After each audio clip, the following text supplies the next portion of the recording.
So, I said it a little bit before, but a lot of the game plan with Genjiro is obviously he's going to do run-up mix-ups for the most part. You know, he'll run up. Well, not Genjiro, Harumy per se, too. Like, that's the nature of the game in general, is that both players are definitely going to just try to go for a run-up in this particular scenario. Ban is going to do more of what we've seen from most Harumy so far, like, especially with, like, players like Chris G as well. He'll do, like, dashing A, you know, 6-6-A, because it's pretty safe on block. And the DP punish. The DP punish from Makokuzira. I probably said his name wrong. That was a super special move punish. So you can't really just do like DP with Harumy like that. So what I was trying to explain is that you're going to see a ton of dash up for mix-ups. Like 6-6-A. Or they're going to do a fireball or a dash up throw. And right here, this is insane that Genjiro can do that. His cross-up Rekka can actually, like, it passes through the opponent. So some things will actually whiff. Some things will actually whiff. Like the WFT, for instance, it actually didn't hit him. So you see 6-6-A from Ban. Yeah, it whiffed twice.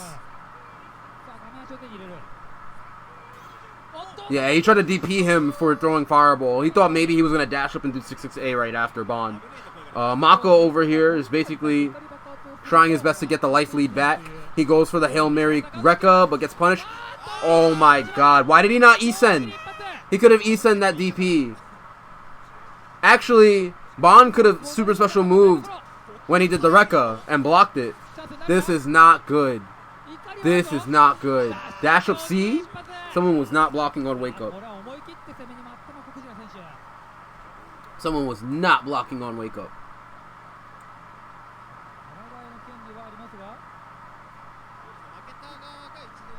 Someone was definitely not blocking on wake up.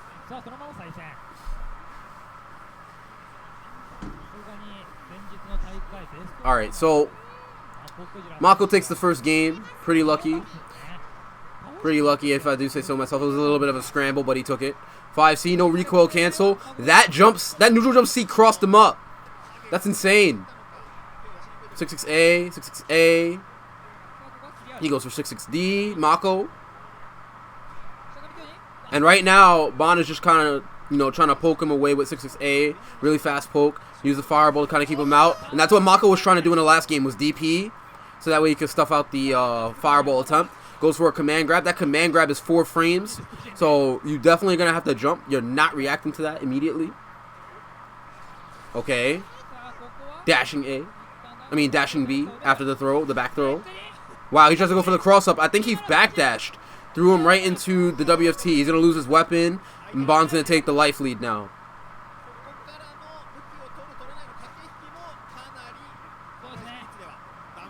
Nice. That was a good unarmed 6-6 slash.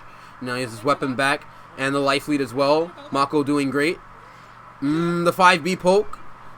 Just about even. Yeah, it's about even now, but Ban, I think, has a life lead. But he goes for 6-6-D to catch Ban from walking back. And the DP on wake up. He didn't want to take the Rekka. And Mako takes the first round. He's on match point now. He's actually on match point. 2B to try and stop him from walking back.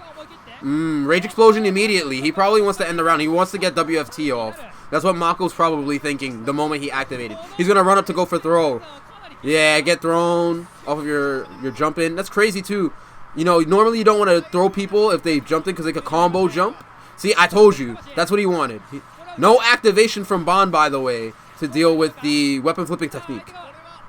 And right now, he's literally just standing next to his weapon, making sure that Ban does not pick up the weapon. He DPs him. Nice 6-6-D. Spaced out. Samurai punch, the commentator's joke. Inoshikacho! That's what he says when he does the Rekka. Right now, Mako has the small life lead. He tries to go for the dash up command grab to try and catch Ban by surprise, but it doesn't work.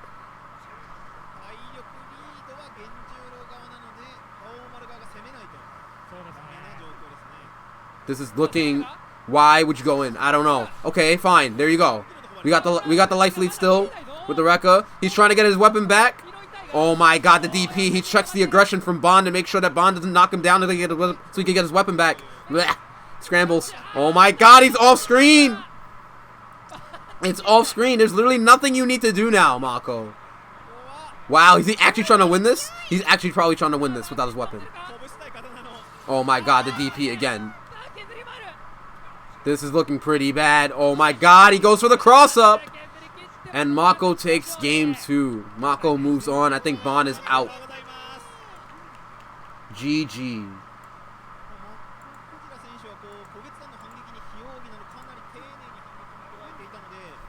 That was pretty good from Mako. Now the Rekka might seem really strong, but it's not. It's actually not very real, because you can backdash it. Bond knew to backdash it the first time, but I guess he blocked and he was so tensed up and nervous, right? Because in those situations where you don't have a lot of life left, players tend to tense up, you know, and try to like focus on blocking everything. But you can actually backdash if you think that they're gonna cross you up. You could backdash, you could jump out, you don't have to take it, but it's kind of risky to jump, especially without your weapon, and with the way that jumps are too. You know, it's definitely scary to try and attempt to jump out. So, but yeah, that was a good match. I don't know if I don't want to keep skipping, because I know there were some other things like the Shiki voice actor, you know, imitating Shiki. I don't want to skip any further. But I know you guys might also be very interested in the matches. So I don't know. If you guys want me to look mostly at the matches, just let me know. I mean, that's the point of the tournament, obviously, but I guess I'll just let it play out.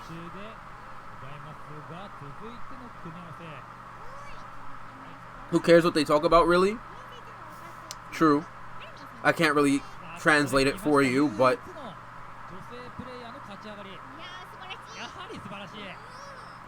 yeah, but it seems like they're going into the match now. It looks like there's some issue.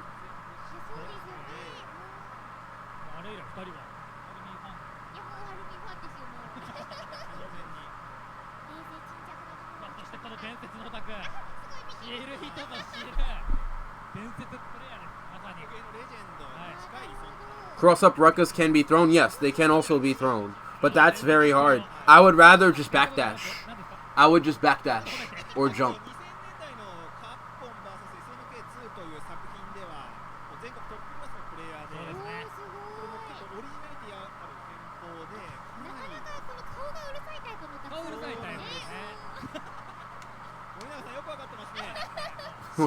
What is he doing? Well, I guess he's cracking his knuckles.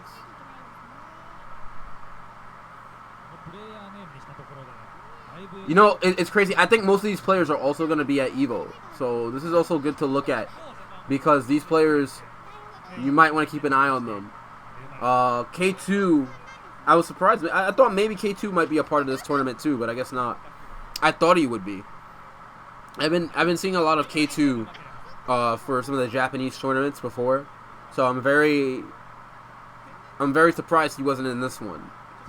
K2's the Japanese Ukiyo player. He actually cosplays as Ukiyo. Yeah, I was looking for K2, so I was very surprised.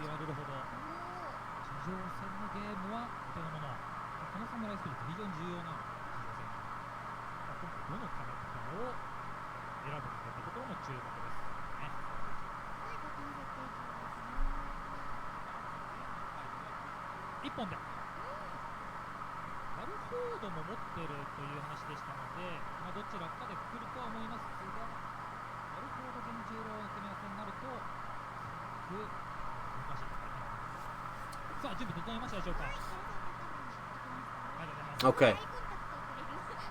So who we got here? We got, I think, Harumy, but I forget who the other player is. They might show the name tags again, but I know Harumy. Is this? I wonder if this is gonna be a Genjiro mirror, because Harumy is going for Genjiro. So does backdash avoid the mid version of Rekka as well? Because mid slash Rekka looks similar to his slash Rekka cross up, doesn't it? Oh, okay, this is Galford. Wow. So the B version of his Rekka doesn't cross up. And it looks very similar to the cross-up version. You can attempt to backdash it, but it hits in front. So you could actually get hit out of your backdash. So it is more or less a hard read for the Genjiro player to go for same side. But it can stuff people out of their backdashes.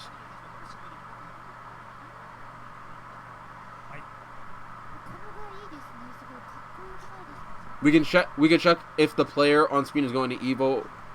Okay. Let me see this. What is this? I'm not going to open it yet because I don't want to open a new window and interrupt this. So we'll look at it though. I'm going to copy the link.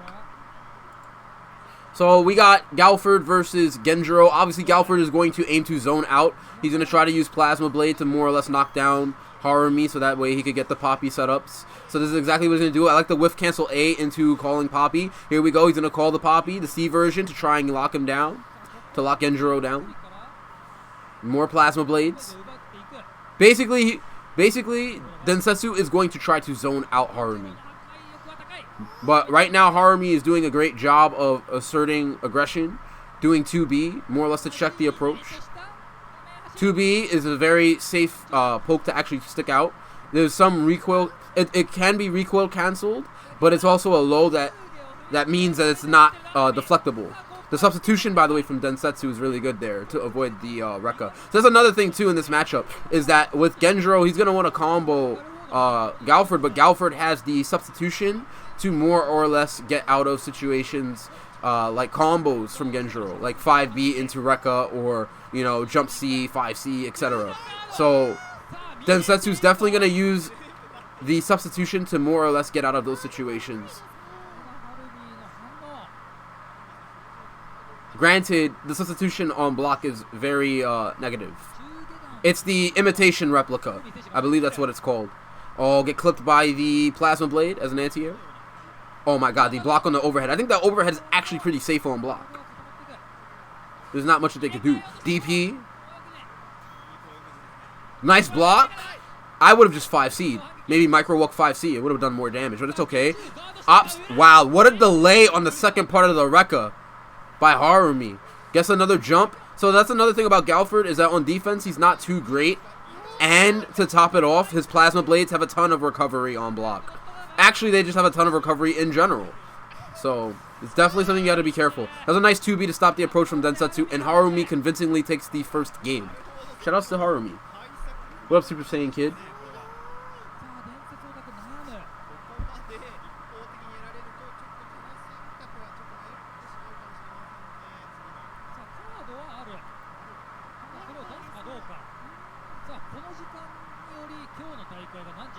So Densetsu taking a moment to really think about it.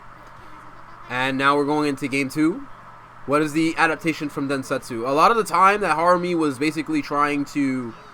Harumy was basically just getting in for the most part. And Densetsu did not have a warm time trying to get her off of him. And those 2Bs is what's basically just reaching Densetsu and stopping him from just walking back and poking immediately. Nice Plasma Blade. Goes for the Poppy mix-up. Tries to go for 2C for the low. I don't know. I don't think Harumy's going to walk back in this instance because she doesn't have the life lead. She's definitely going to try and, you know, surmount a life lead. So, nice 5D anti-air. Goes for the... That is so cheap. So, that's the cheap thing about Galford, is he can call Poppy and then immediately go for the replica attack, the one where he teleports. That replica can either hit from the left side or right side, and that will make Poppy, when she comes down, hit left or right. So they have to guess on the dog. The dog can hit left or right, and it becomes a cross-up. So it's actually really good, and it covers Galford coming down with his replica. Really strong.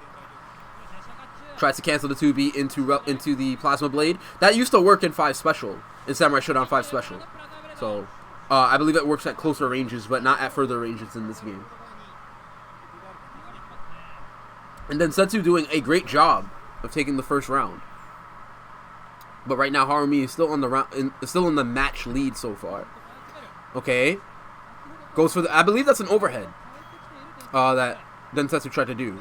I guess because he did 2C beforehand, but it didn't work. No, he tried to go for the command grab, but he was a little too far. Throwing the 5C. Why does Genjiro have throwing the 5C? That's so good. It's so good. Go, Poppy. Oh my god, the neutral jump on the command grab and gets the neutral jump C. This is not looking great for Densetsu at the moment in terms of the life, but what is he going to do? Oh my god, the run stops. No anti-air from Harumy. Nice instant block to get the rage. So that's another thing I've been noticing a lot of players do nowadays is they'll instant block jump in so that way they get the rage and then they'll blow back to return the situation to neutral. That's really smart. But I didn't see Densetsu do that. I'm sure he'll probably want to do that soon. Nice 5D conversion into Rekka. Gets the knockdown. Wow, just straight run up from downtown into the command grab. 4 frames, baby. 2C. Oh my god. That's so good. 2C and then into the universal overhead, and it's pretty safe, but Densetsu goes for the replica after calling out Poppy. However, he gets tagged with the 2B, and now Harumy is on match point. This is one apiece right now in terms of round, though, but Harumy is definitely on match point. This Genjiro loves to run in when she has the life lead. Of course, you kind of want to keep the life lead in this game. Force Galford to have to come to you, especially because Galford is not that bad on offense. It's just he's got to work a little hard because most of his tools are great for zoning moreover than it is offense. Only really off the knockdown, and oh my god, Harumy just going in.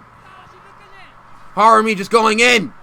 Oh my god, he tries to go for the card meaty 2B, but gets recoil. No recoil cancel from Harumy. What's happening right now? No recoil cancel again from Harumy. I'm thinking maybe, Densetsu could probably respond with something. Maybe a 5B or anything, but doesn't decide to do that at all. Wow, the jump C. Activates Rage Explosion immediately. Tries to go for throws so he can get the WFT. Harumy's checking. Harumy's checking so that way that Densetsu doesn't throw, but he gets to throw anyway. Right in the WFT. SU F3 Treehouse, thank you. Appreciate it. Oh my god. Oh my god. So many lows. Right now. Goes for another WFT. That's not... Okay, throw scaling. It's not a lot of damage. Gets to pick up the blade before the command grab. Strike heads, baby. What's happening? Oh, tries to go for another command grab. Not punished. What a deflect! Ah! What a deflect! Oh my god. That was actually godlike. That was actually godlike by Harumy. That was mad godlike. That was mad godlike. That was great awareness from Harumy to deflect there. Wait, what is that shirt? That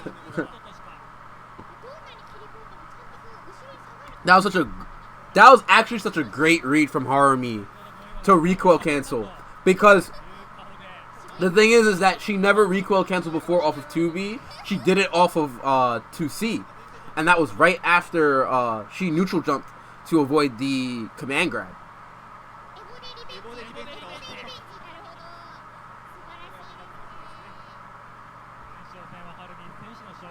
There's another tournament tomorrow by SNK. Please let me know. I will restream that if I have to as well.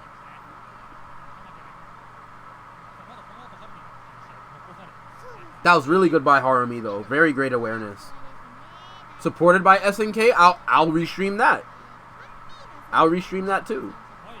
Anything that I can do to support the game. What up, Solar Eclipse? I did not come from work today. Local tournament in Scotland, but there's no stream. There's no stream. Aww. Wah wah. You stream it on your phone?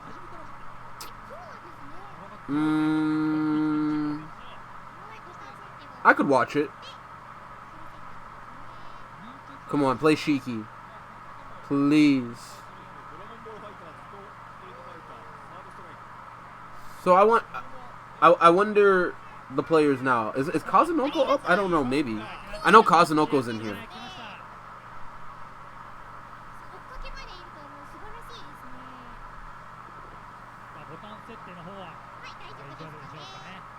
You could stream it if you want. I'll watch it. I don't mind. Genjiro mirror match. Let's go.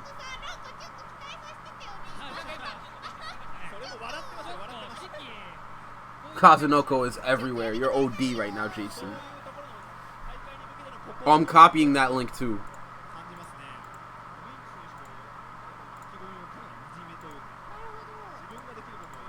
I see you, X-Eagle. X-Eagle. No! Give me a second, chat.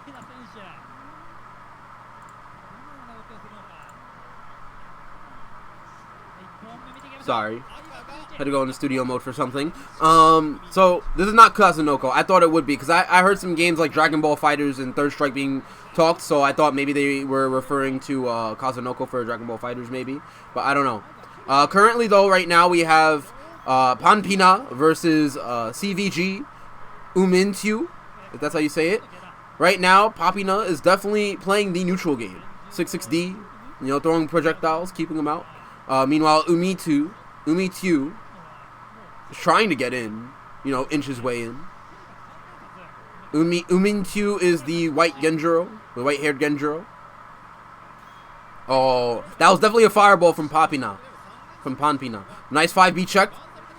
Overhead, probably wanted to avoid the 2B from Umintyu. Umintyu goes for 5D. Wow, run-up command grab.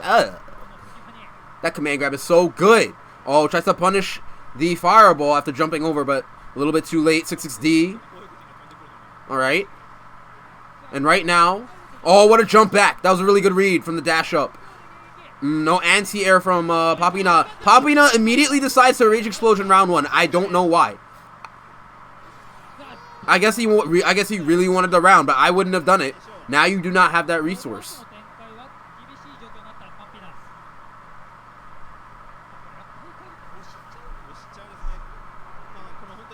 Nice, confirm. So 2D from Genjiro is also cancelable. That's something to know. He has a cancelable low. And that is very, very strong. He can tick grab from that low too. Something to note. Nice overhead, good awareness. Another one. That's the thing too, his overhead goes really far and is pretty safe. So you can actually just use it as another poke, which is crazy. It's kind of like Jubei's overhead. Nice confirm off the 5D into Rekka from Umintyu. And Umintyu with the anti-air. He's playing good neutral right now. He did the DP, so even if the DP was blocked, they still have to hold the light fireball, the light card. Nice DP again.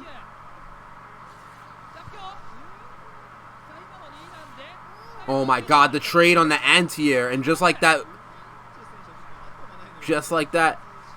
Panpi-na had the life lead at one point and just started to lose it.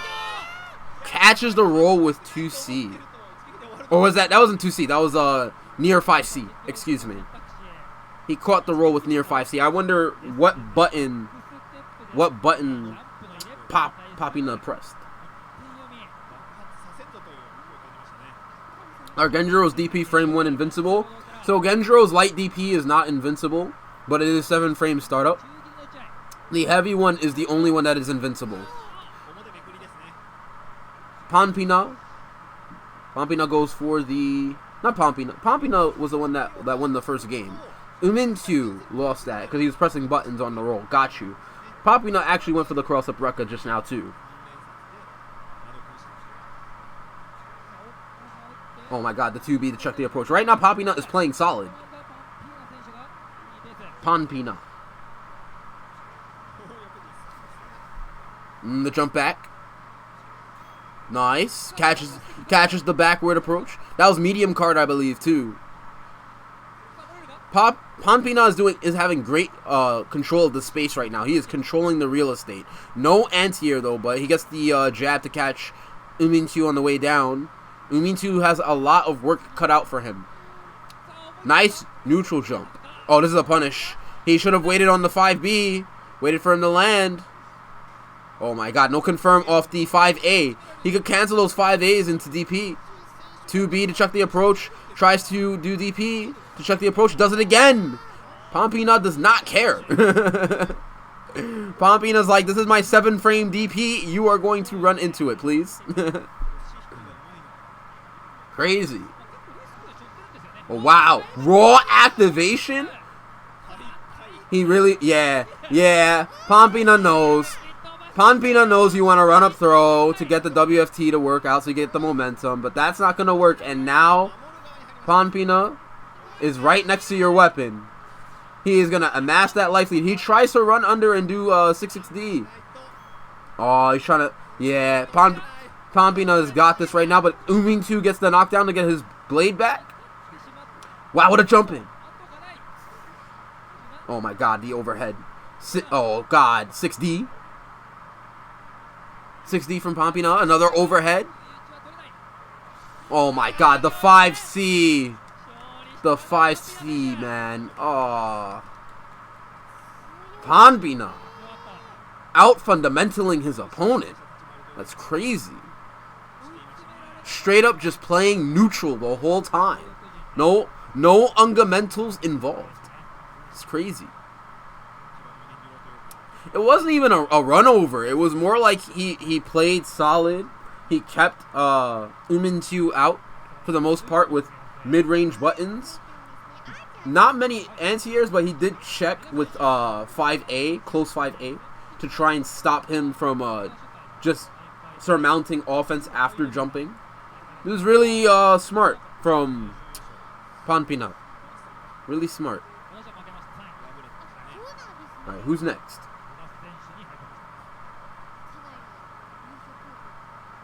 Yeah, he definitely played more solid, for sure.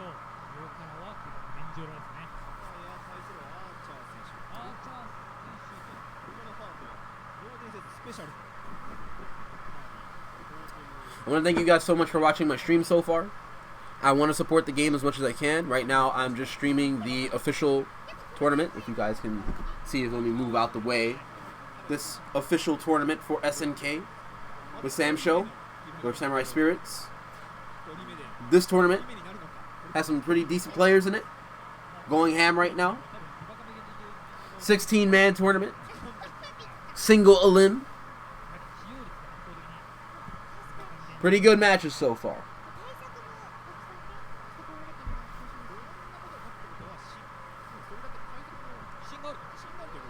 So we got a Jubei versus Genjuro. And I was just talking about Jubei. So, you know how I said before about how Jubei, right? How Jubei essentially has his B plus C. His universal overhead goes really far, and how Genjuro has pretty much the same thing with his overhead. It's insane. I'm just bringing that up because it's funny I mentioned that, and then now we see a Jubei. It's crazy. Solar Eclipse, you said SamSho 7 Evo stream. Am I going to watch it? Possibly. I might have enough time to do that. I can't go, but I'll definitely watch the stream for sure.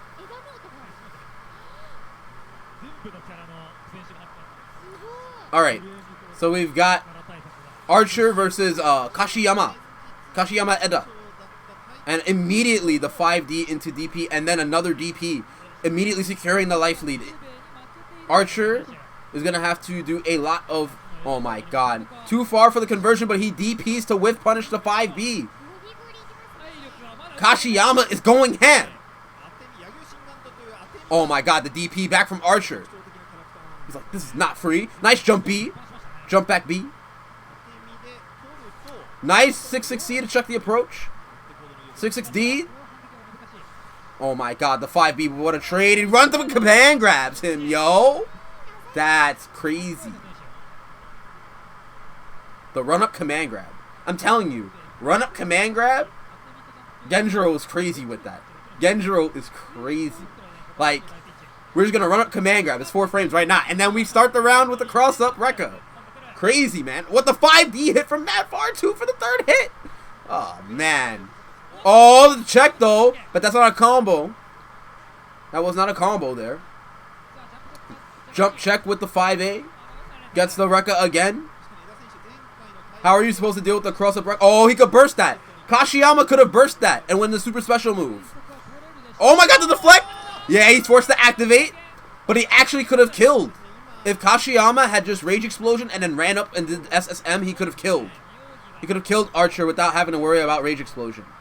So, okay, the way you deal with the cross-up Rekkas, by the way, and right there too, by the way, Genjuro could have activated, I'm sorry, I want to commentate the match. I'll answer your guys' questions in a moment, though.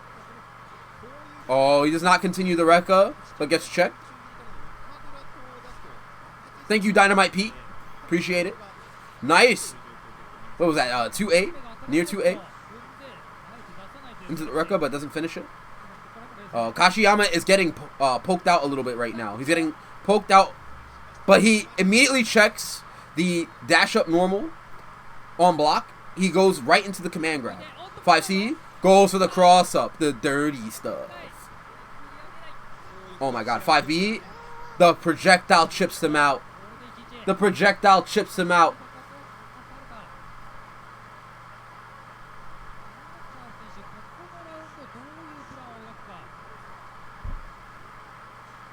Oh my god, the 2B. And immediately Archer went for the B plus C to try to avoid the... There we go! I don't agree with the E-Sen though. Oh well, in this case, I do agree with the E-Sen. Because in the last game, he used super special move and he Rage Explosion. So that's fine. This is fine. I take back what I said. That was actually smart. Kashiyama's smart there. That was still a good Rage Explosion. But I don't know. Maybe I would have also went for the WFT. But that's fine and secure the life lead. That was a good neutral jump C, by the way. That was really good.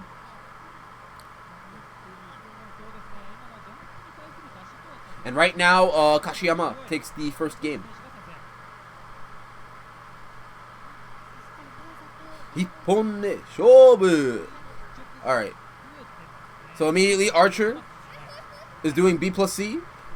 And Kashiyama knows that at that range, Jubei is going to be safe from his universal overhead. So he runs up and goes for the command grab. He's starting to see how defensive Archer is. So he's trying to do the command grab. So that way he can condition Archer to start jumping.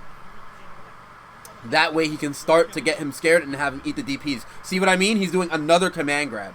He's going to start waiting for it. Watch, you see him? Archer is immediately starting to jump now. So this is good from Kashiyama. The 5C to check the back dash. The dashing C to check him from jumping. This is all what we expected so far. See, there's the DP. 5C to check the back dash. Archer is definitely trying to be defensive right now. This is very great stuff from Kashiyama, and he is at match point for it.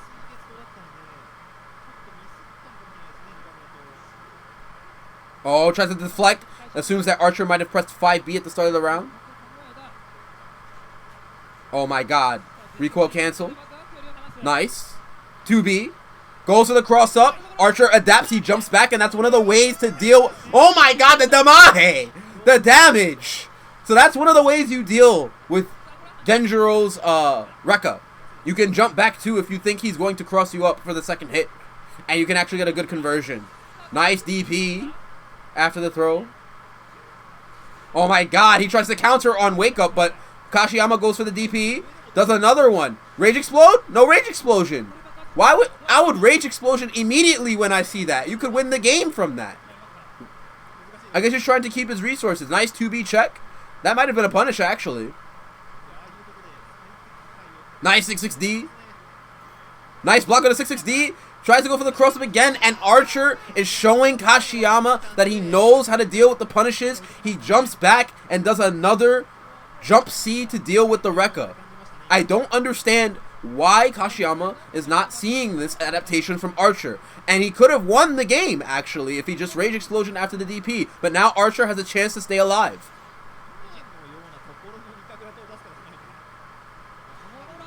Oh my god. Goes for the cross-up. He's still doing it. Kashiyama does not care. Jump C, tries to check. But gets 5B into projectile for his troubles from Archer. Tries to 6-6D, backdashes, go for the WFT. Try to check the approach. Just raw cross up. Just raw cross up, baby. Oh my god, the backdash from the 6-6D from Archer. Oh my god, 5D in the conversion takes the guaranteed damage. Kashiyama's not going to go for the cross up this time, so that way he doesn't get neutral jumped on. Tries to jump in after he sees Archer goes for the projectile 6-6D, but gets punished by Rekka. What will Archer do? Archer might want to Rage Explosion at this point. What's going to happen? Command grab. Kashiyama's aware of him wanting to Rage Explode. Tries to overhead. Archer Rage Explodes. What's going to happen? 5B poke in the WFT. He's going to hold that. Alright, sure. Does another Rage Explosion. Does another WFT, trying to get a little bit more chip in. Recoil cancels the 5B. What? And go to the... Oh my god, what a Rage Explosion. He does the late Rage Explosion, so that way he doesn't have to deal with blocking the WFT from Jubei afterwards, so he can E-send him right after. That was very, very smart from Kashiyama, and Kashiyama takes it. Yeah, I believe that Kashiyama should have done it earlier. There were so many instances where Kashiyama actually could have gotten a little bit more. He could have killed Archer a round prior had he just done the Rage Explosion when Archer went for 5B into the DP. So I don't know why he didn't do that. There were also instances where, yes, he could have also activated Rage Explosion late, so he didn't have to deal with the WFT situation from Jubei. So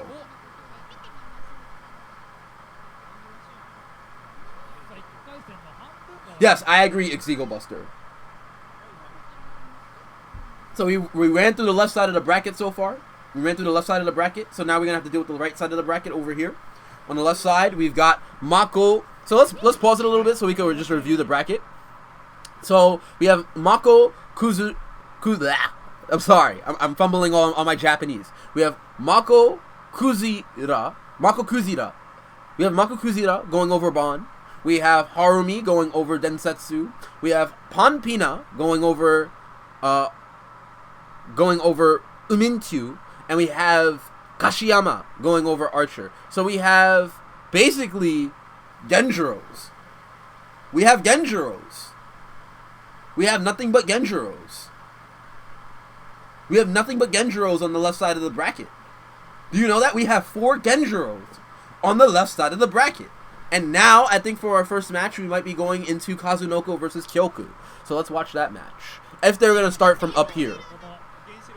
But that's crazy. We have 4 Genjiros. 4 Genjiros on the left side of the bracket over here.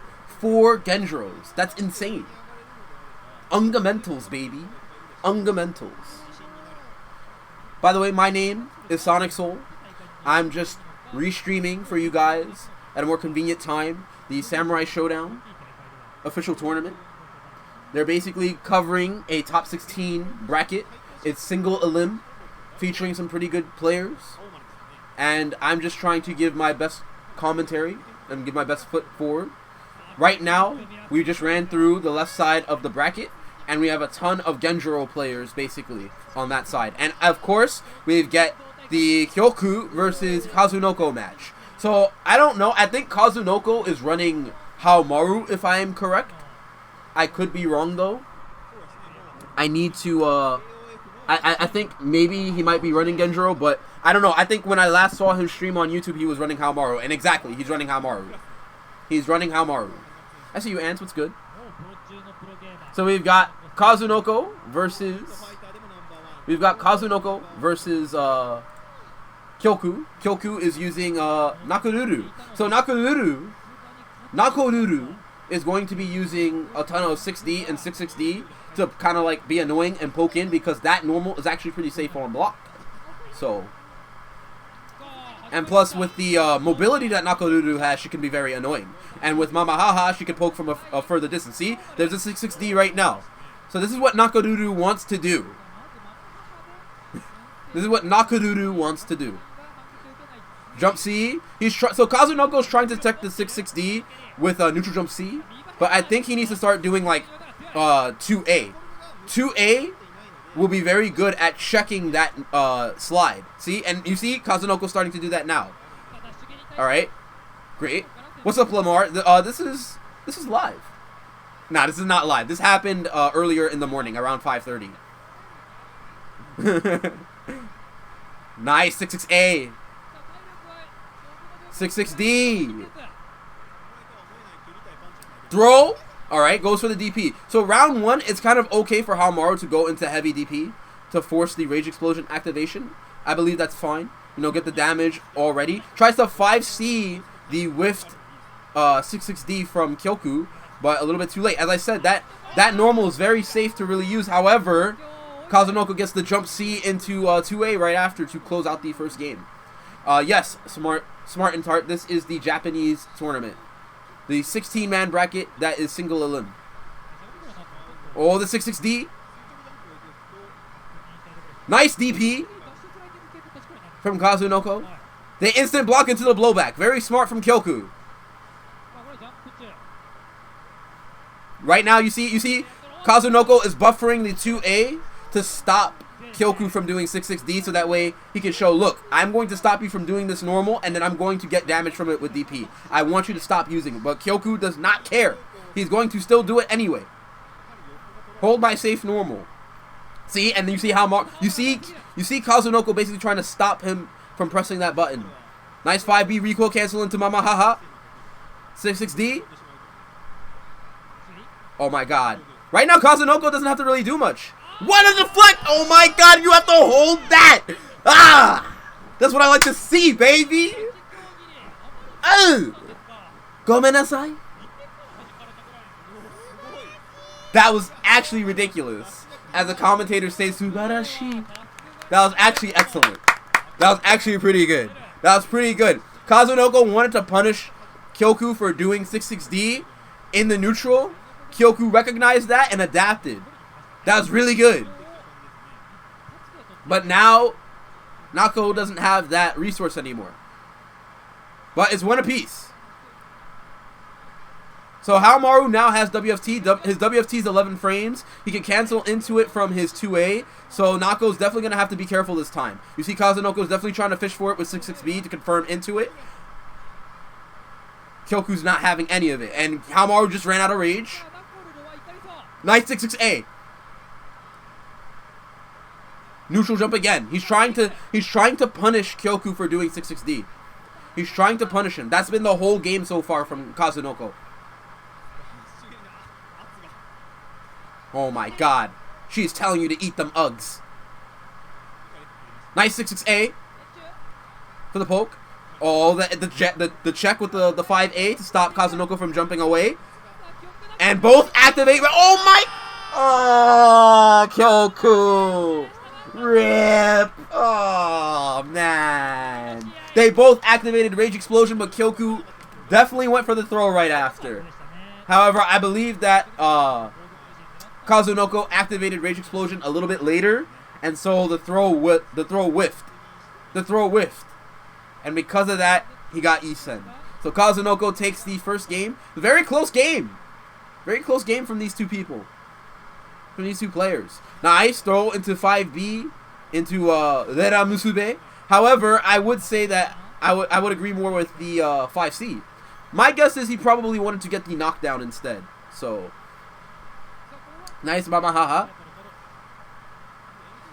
Wow, the jump. 2B. Nice air to air with the jump D. And right now Nako has a life lead. She doesn't need to go in. I think Kyoku realizes this. And he's just gonna basically just lame him out. Oh my god, I don't agree with that jump in. Kazu immediately getting the life lead. Oh my god. And the check with the 2A into DP. And Kazunoko is on match point. Kazunoko is on match point right now. 6-6A. Oh my god, 6-6D. Overhead. You thought I was going to go low? Haha. Oh my god. Ow. The Mahe. Oh my god. That was actually wonderful by Kyoku to do the neutral jump into 2D. To knock Kazunoko down so he could get the blade back. But that jumping into the corner caught the trip guard and went right into the WFT.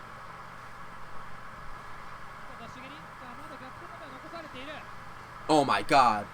6-6D. 6-6D again. Third one. Wow, run up throw. He knows Kazunoko. Oh, and the rage. The rage version of it does more damage. So right now, Kyoku has a... Okay, Kyoku actually has the life lead now. Kazunoko neutral jumps immediately. Okay? Throwing a WFT and Nako doesn't have anything to deal with it. He just spent the rage explosion and Kyoku loses. Kazunoko takes it. The handshake. Alright guys. I'm just gonna get some water. Okay? I'll be right back.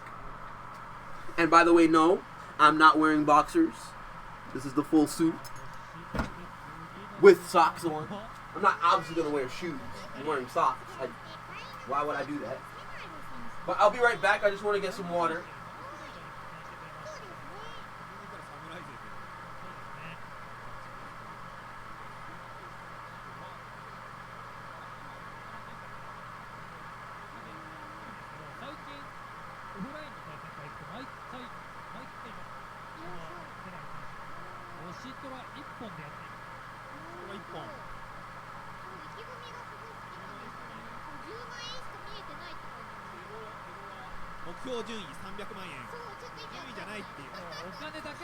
Okay. So who do we have next? I want that SNK shirt too, man.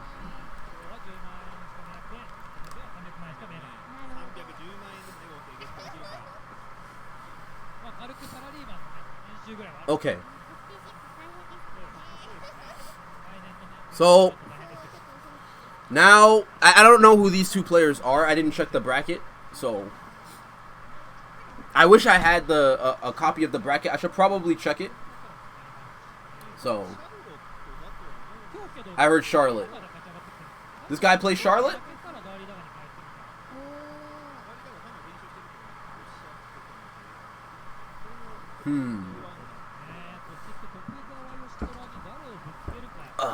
There we go. Yeah, Charlotte versus Yoshitora. I think I saw this. This was one of the last matches I saw before I KO'd.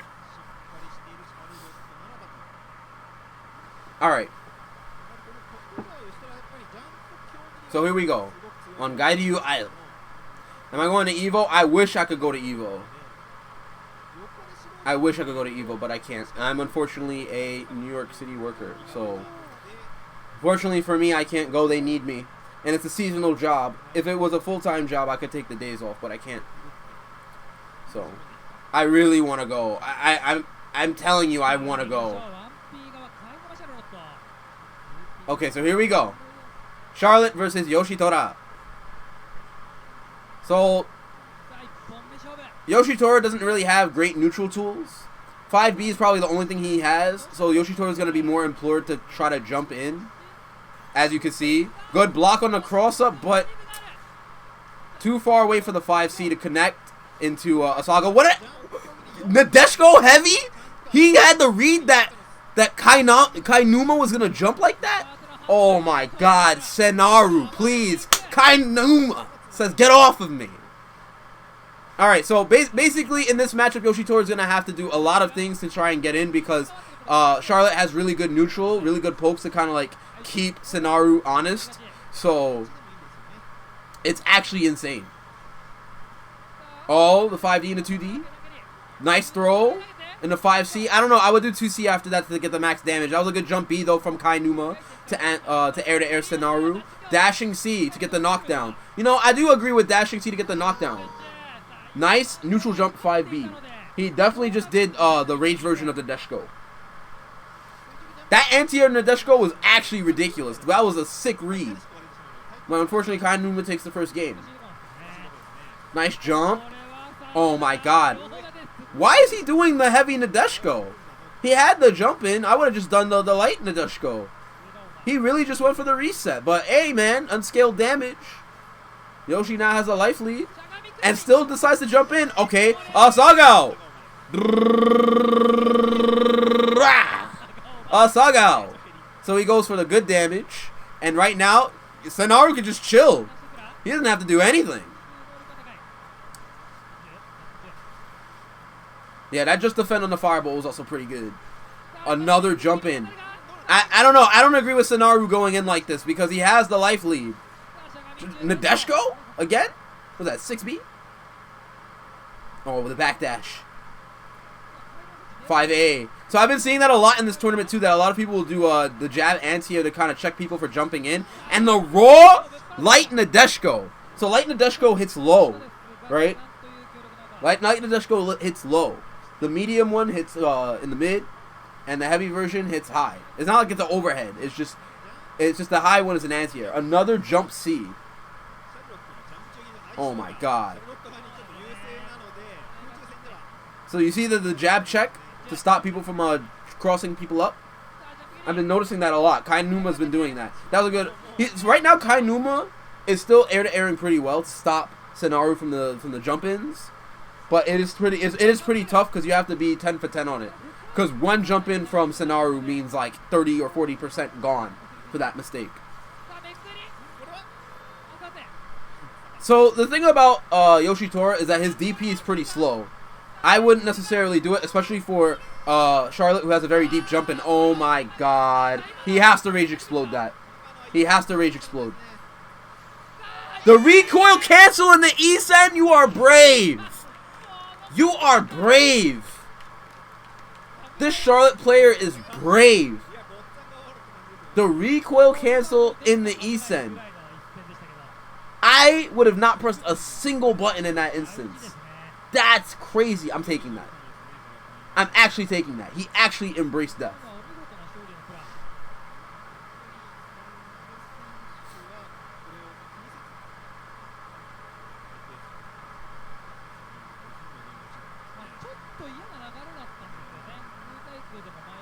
Alright, so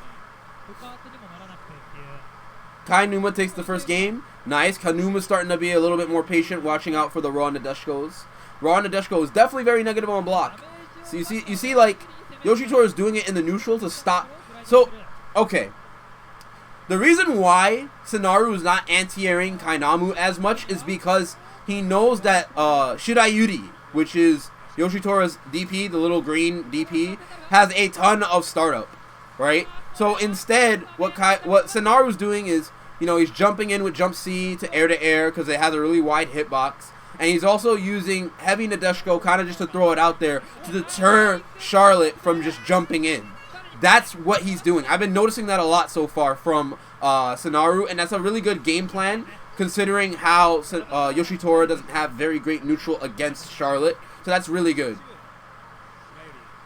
It's actually pretty good. And now the nice conversion, good awareness from Senaru to convert into 6-6B DP. Because that was a little bit too far for 5C to connect afterwards. He wouldn't have gotten the kill. So very good. Nice conversion from Senaru to go into Light Nadeshiko. And that's a punish. That's a punish. If Charlotte does that heavy DP, it is a free super special move. And right now, Senaru, this is basically looking all Senaru right now. He now has 7 swords unlocked. What is Kainuma going to do? Kainuma could activate Rage Explosion to not be put in that situation, but it is looking pretty grim. And he gets checked for his approach with the 7 sword. Rip. Rip. I would definitely be careful if I was Charlotte. I would not DP that much, especially because in game 2, not in game 2, in round 2, if Yoshitora is up around, he has no reason not to just SSM you. Nice jump in, conversion right into Shirayuri. I wonder if that's more damage. Either way, Senaru has the life lead at the moment. Oh my god. What is Kainuma going to do to adapt? This Yoshitora is doing everything in his power to make sure that Charlotte doesn't get those free jump-ins. And, yo, Yoshitora just straight jumping in. Too far for the close 5B and the DP to connect in the corner. Probably should just do 2C. Yo, Trash MD, I'm telling you, that's a $100 jump-in, man. It's really good. So I think Senaru's converting 2D into Light Nadeshiko. I could be wrong though. Oh wow, the conversion! Not dead though. The cross-up DP and just 2B! Just 2B! Wow! And Senaru on match point. Thank you, 90s King Ricochet, for the host. Nice jump in. Jump 2B. I mean, well, jump B, my bad. Jump B into 2B. Yeah. Kainuma's going to have to hold the life lead. I would not be going in, yeah. That's right. Tried to go for a cross-up on the forward roll, but did it a little bit too early. Good block. So, that 2D, that's actually 2C. Oh, God, you're dead. You're actually dead.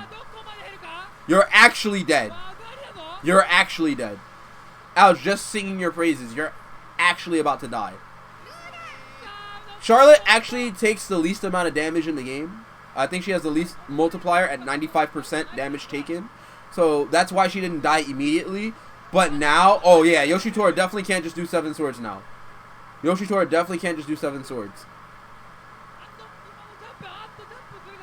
What's going to happen here? Nice block on the cross up. And the E-Sen to check the jump forward. Nice job from Kainuma. And now let's see what happens. Kainuma does not have rage anymore. Yoshitora has rage.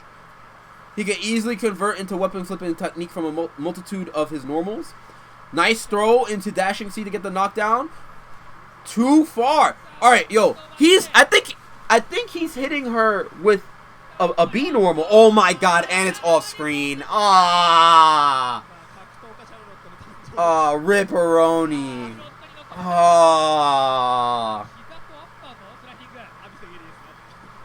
That B, that 5B normal from Yoshitora is so fast. I did not see the conversion into WFT. This is pretty bad. Like, what are you gonna do? Oh, the knockdown, but you can't go back. It's off screen. This is done. It's done. Yeah, I bet you Charlotte does wish she... So Charlotte in 5 Special had a very fast overhead while unarmed. That was, I believe, her 6-6D. It's a little flip kick that she does. That used to be a very fast overhead. It's not an overhead anymore. I think she might still need that. It doesn't have to do a lot of damage, but she should have that option. Because right now, while unarmed, 6-6D is looking pretty grim. You literally just can't do anything. All you have is your slide, which is unsafe.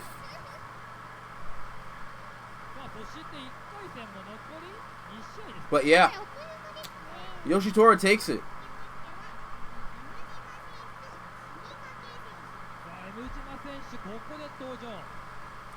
So as we've seen so far, we have 4 Genjiros on the left side. We have a Harumy and a Yoshitora. Who else do we have now? We have a Harumy and a Yoshitora. 4 Genjiros.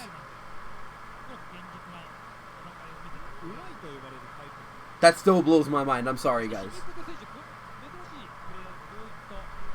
Like, I kind of expected it, but wow. You know? By the way, if you guys don't know, I am streaming, or rather restreaming, the official tournament for Samurai Shodown that SNK hosted at 5:30 a.m. Eastern Standard Time. Basically, it was around, I think, 6:30 their time. And it basically collects the top 16 players of the tournament that had occurred there. It is a single elim bracket. My name is Sonic Soul. I'm just providing some commentary for you guys in English, so that way you guys can understand what's happening in the match on an informed level. Oh my god, I'm probably gonna be biased, by the way. Okay, I gotta remain unbiased. I have to remain impartial. This guy is playing Ukyo. That is my jam. Ukyo versus Genjiro. This is my jam right now. So, okay, let's commentate this next match. What up, KPB Rage? I see you.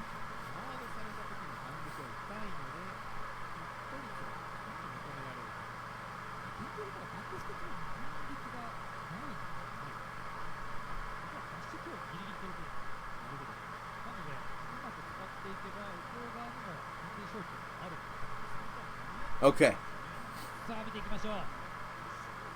So we got Shinikake and Mjima.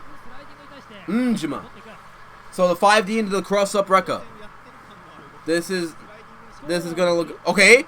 He gets the run under into 6-6D to catch the trip guard. 5B after the throw into light shadow slash. So Ukyo's definitely gonna aim to like go for the high-low mix-up and then try to maintain life lead, because right now he does not have the life lead. He needs to work. That was definitely supposed to be a Tsubame, but he decides to do jump C. I feel like jump C has pretty good range for what it is, and that was a nice Tsubame. That was medium Tsubame after the short walk under. Oh my god, this is pretty bad. Good slide to not deal with the overhead card. Punish. So Ukyo gets a punish. That light DP is actually -24 on block. So, oh, but he catches the slide. So too many slides from Shinikake. And Mjima takes the first game. So, like, it's kind of tough. If Ukyo doesn't have the life lead, he needs to go for the mix-ups. so that way he can actually maintain life lead. Or try to aim for any punishes that he can. That slide was pretty safe, but I don't know what Shinikake was pressing afterwards to get DP'd like that. Okay, no Tsubame right after the... He definitely wants Tsubame there, because that was medium Shadow Slash. And right now, this is not looking very great for Shinikake. What is the adaptation that's going to occur? Okay, medium Shadow Slash again.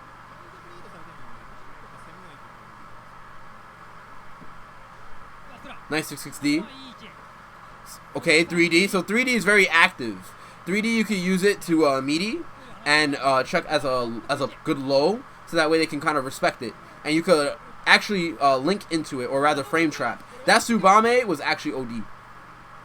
Excuse me. That Tsubame was actually pretty good because it went through the Rekka. However, Mjima did not finish it, and he got a decent conversion because it was a little bit too high. This is not looking very great for Shinikake, though. The 6-6C to check the approach. And it's looking pretty grim. He has to activate Rage Explosion. What's going to happen here? 6-6D to check the limbs. I don't know. I don't know about that. So he did backdash Tsubame. He was hoping that maybe Mjima was probably going to twitch and have a reaction. But Mjima's been playing pretty patiently for the most part. And so he was not going to get clipped by that E-Sen. So... they're looking pretty bad right now. He did the backdash Tsubame to check a reaction from Mjima. Okay, goes for the run-up throw into 5B Light Shadow Slash. Mjima tries to dodge to see whether or not Shinikake was going to do a Tsubame Gaish, but it didn't work. He gets the slide instead. I don't know about going in right now. You had the small life lead, I would have stayed out. I feel like in this matchup, if you're Ukyo, you definitely don't want to go in once you have the life lead, because Genjiro has the ability to out-damage you and mix you up and make you really guess. And you don't have too many options on defense to really deal with it. So I don't know about that. Okay, 5B, but he does not get a conversion right after. He can't get a conversion from that far. 2D into DP. Small punish. He's checking his limbs right now. Throw. 2B. And right now, Mjima is going to hold the life lead. Ukyo has to go in. This is something that I see that's a little bit lacking from some Ukyo players. It's the 50-50 mix-up game that you need to do when you don't have the life lead to establish that comeback. See, if you land 6-6D here, I would immediately be doing 3D. I would not be going for a backdash or try and maintain space because you don't have the life lead to deal with it. And right now, Mjima is on match point. Yeah, in this particular matchup, if I'm Ukyo, I would not be trying to go in once I have the life lead. I would maintain life lead and stay away. And force Mjima to make mistakes. No anti-air Tsubame. Tries to 2A. Nice 6-6B. So moves that cross the opponent up that are grounded, they will phase through the opponent, as we've seen so far in the tournament. So that's why it went through the DP. Good Tsubame Gaish after the 2D. Classic mix-up. Nice throw in the 5B Shadow Slash. What's going to happen now? 2D, 3D. 3D, as I said, is very active. That's very good. Another 3D. Nice reversal Tsubame. No, backdash Tsubame! Backdash Tsubame. That's what I like to see. Shinikake showing signs of life right now. Nice backdash. Doesn't want to deal with the 2B. Backdashes are now airborne frame 1 universal.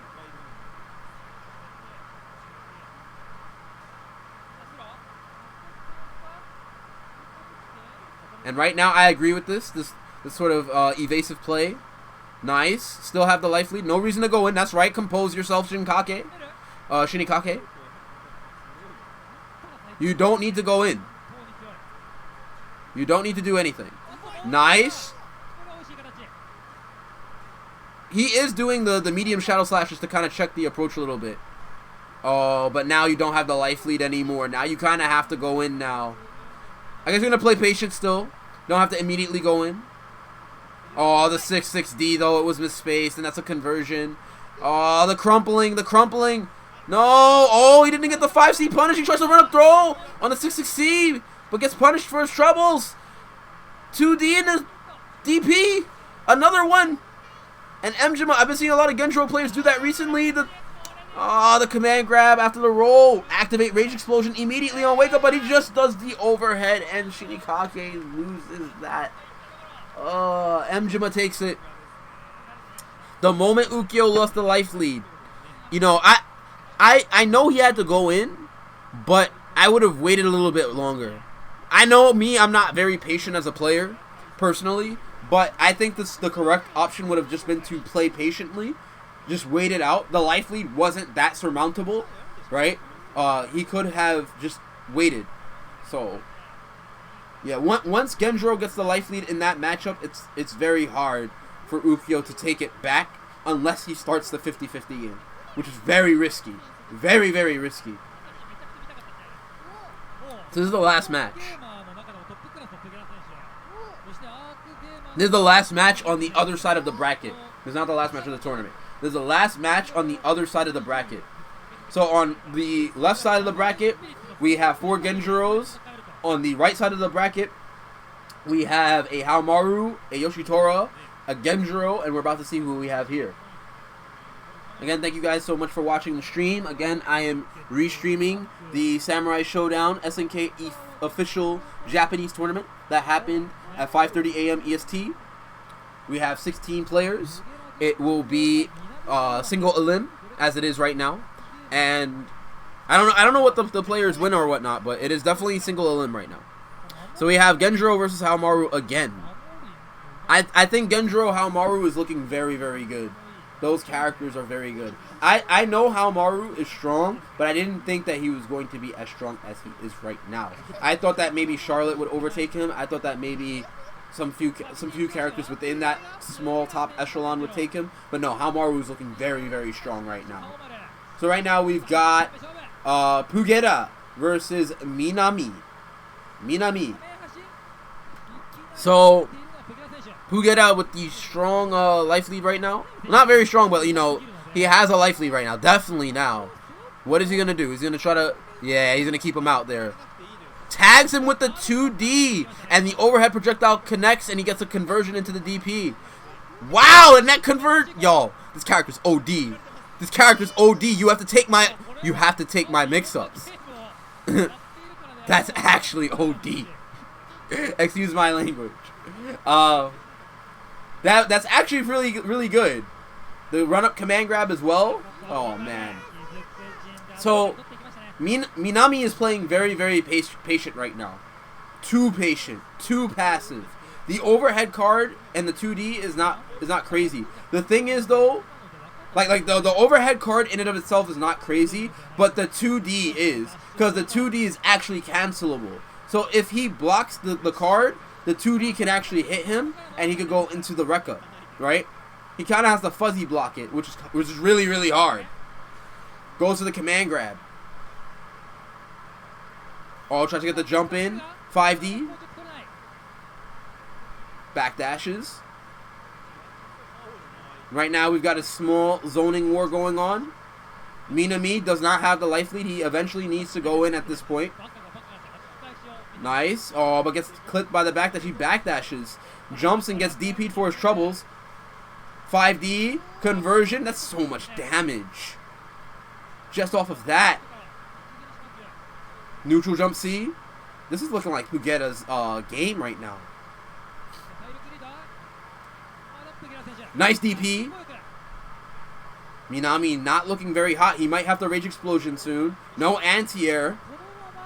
Minami looking a little bit flustered. DP immediately to check the approach. What a risky option. 6-6A. 8 seconds left on the clock. Pugera is looking very solid right now. The blowback. What's going to happen here? Rage Explosion's up close in his face. Wow! Oh my god, Pugera, you're OD. Too patient. Too patient. Too patient, however. So, alright. I don't agree with Minami going for the throw in a WFT because there was not enough time left, and he needed Rage Explosion to keep the time frozen. Granted, it's crazy how Pugera literally just stood there and was like, do something. I don't even care. You throw me, I don't care. Like, I still am going to have the life lead. The best option would have been to throw 6-6B, light DP. But even then, the damage The life lead was too insurmountable. So there was not much he could do there. If it was me in that scenario, if I was Minami, I would have had to just take the damage because the time would be frozen. I wouldn't have gone for WFT right there. That's why Pugera was like, make a move. You have to make a move here. You don't have the life lead at this point. So what's gonna happen here? Did he go for character select? I didn't quite see what happened. Did he switch characters?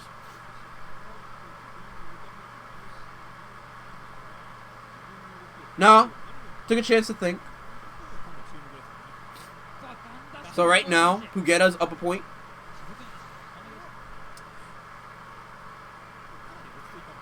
A. Nice, another one, but it was misspaced. Does the overhead, the special overhead. I don't know how to feel about that though. But Minami does have the life lead right now, and great. He's starting to anti-air again. He didn't anti-air before, so he's making some small adjustments. He's doing great right now.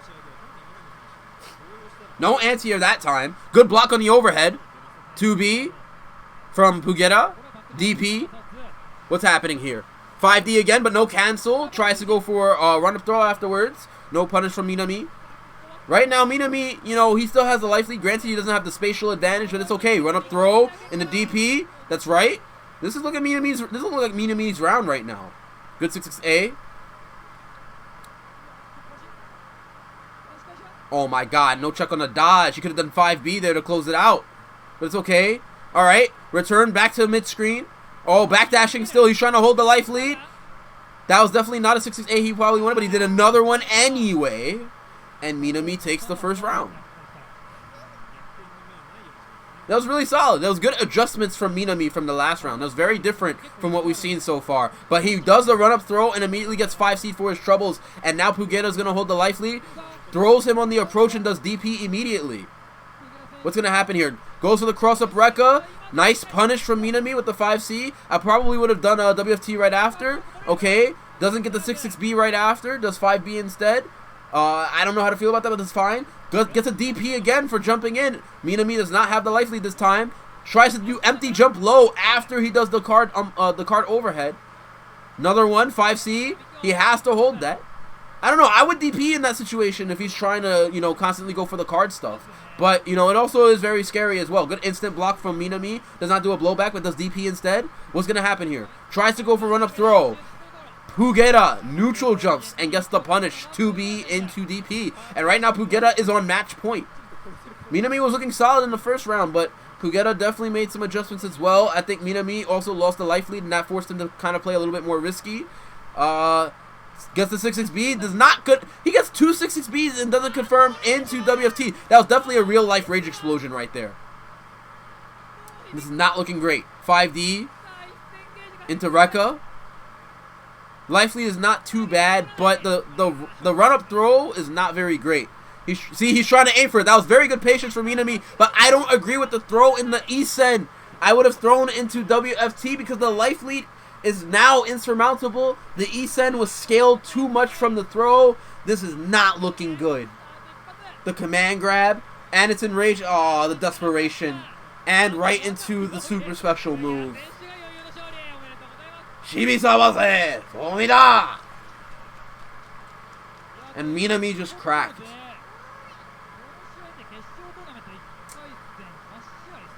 That's sad. It's okay though. Minami had signs of life, but he didn't make the adjustments again to Pugera's Genjiro. So that was the last match on the right side of the bracket.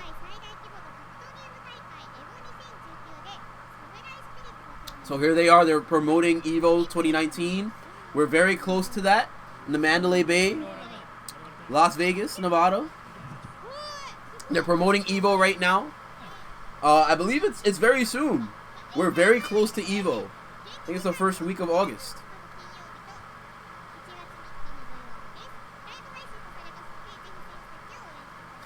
So, in the bracket right now, we've got 4 Genjiros on the left side, and then on the right side we have a Haomaru, Yoshitora, a Genjiro, and a Genjiro. Wow. So 6 Genjiros. By the way, they have an arcade now for Samurai Shodown. So I think they have an arcade set up for Samurai Shodown right now. So you could go to arcades in Japan and play the game. So this is really good. Really good. Shout outs to Vulex. I'm thinking about getting a Vulex machine. Not like an arcade, but like a Vulex arcade stick. I'm thinking about it. Because I did like the appeal of those, but I wouldn't take that to tournament. I would literally just have it at home as a home stick. What up, Waijun? How's it going? Right now, look, we got Rimururu. She's on the horizon. We're going to get her hopefully very soon from the Season Pass. And if you haven't bought the Season Pass, buy the Season Pass for Samurai Shodown. It comes with 4 characters throughout the year. Samurai Shodown is also going to be 20% off. So during EVO 2019, you could buy the game for 20% cheaper than the original price. So definitely check it out. We're going to have Rimururu and her stage coming along with the Season Pass, which will include Rimururu, Basara, Wanfu, and Kazuki, each coming in respective months. So it'll definitely be crazy to see those characters in this new game, in this revival of Samurai Shodown. But yeah, Samurai Shodown, 20% off when EVO starts up during the EVO weekend, so definitely be sure to check that out to buy the game. When's the PC release? It comes out in December alongside Kazuki. So you guys gotta wait a little bit. Rimu is coming in the 2nd week of August, so basically right after EVO. It makes sense. You wouldn't release Rimururu right during EVO. It makes sense, Jelostine. Thank you. Again, thank you guys so much for watching the stream so far. I appreciate you guys for watching the stream, you know, supporting Samurai Shodown, supporting the SNK tournament so far. Right now, on winner's side, I was going to say winner's side. This is single elim, my bad. Too much of a habit. We've got, so let's pause it a little bit just to explain. So we've got, on the left side of the bracket, we've got Makokuzira. We've got Densetsu, not Densetsu, we got Makokuzira. I gotta get used to the name. Makokuzira. And Harumy. They both play Genjiro. We have Panpi-na and Katayama, who both play Genjiro as well on the left side of the bracket. On the right side of the bracket, we have Kazunoko, who's playing Haomaru. And we have Senaru, who's playing Yoshitora. And then we have Mjima and Pugera, who are both playing Genjiro. Now, while we have 6 Genjiros in this tournament for the top 8, they all play somewhat differently. So that's something to really note. Pugera has been doing a lot of the card mix-ups. I don't know if they'll work in the long run, but he's been doing a lot of the overhead card mix-ups and canceling 2D into DP and other things, so that way he has a threatening high-low game while also playing solid neutral and playing lame. We have Mjima, who basically is also playing a lot of neutral, kind of keeping people out with 2B. You have Harumy, who is basically more or less, you know, poking the opponent out.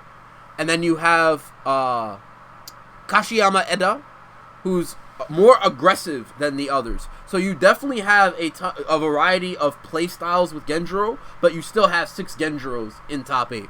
So then you only have Yoshitora and Haomaru right now. But I feel like Kazunoko with his Haomaru is very, he can adapt.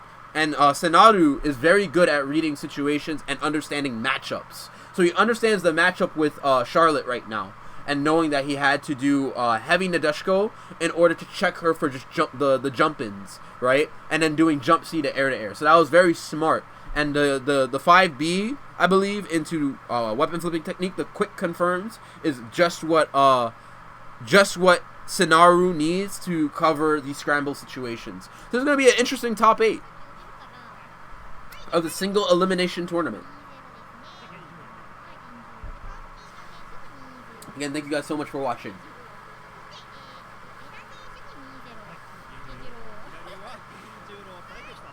A lot of them are talking about Genjiro right now.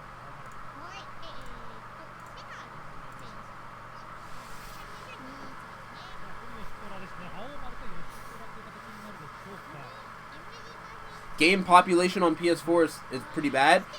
Straight Jackin', it's not that the population is bad, it's the matchmaking online for Samurai Shodown. The matchmaking is still not too great. I can't really find many players, especially within my rank. So, it is unfortunate. Isn't that girl the VA for Shiki? Yes, she is. She did an impression I heard beforehand, but I kind of skipped over it because I wanted to get to the matches for you guys.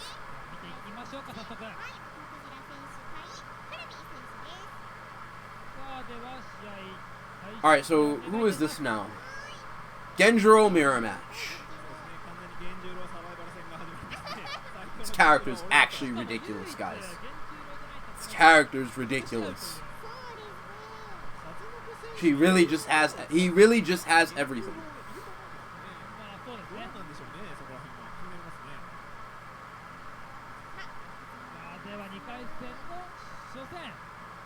The silverback fight for their territory.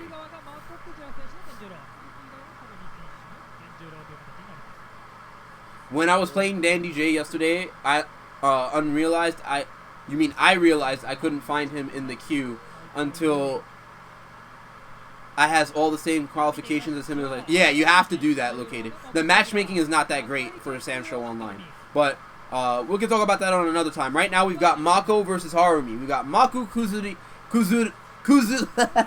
I still can't say his name. Makokuzira versus Harumy. They're both playing Genjuro. I apologize.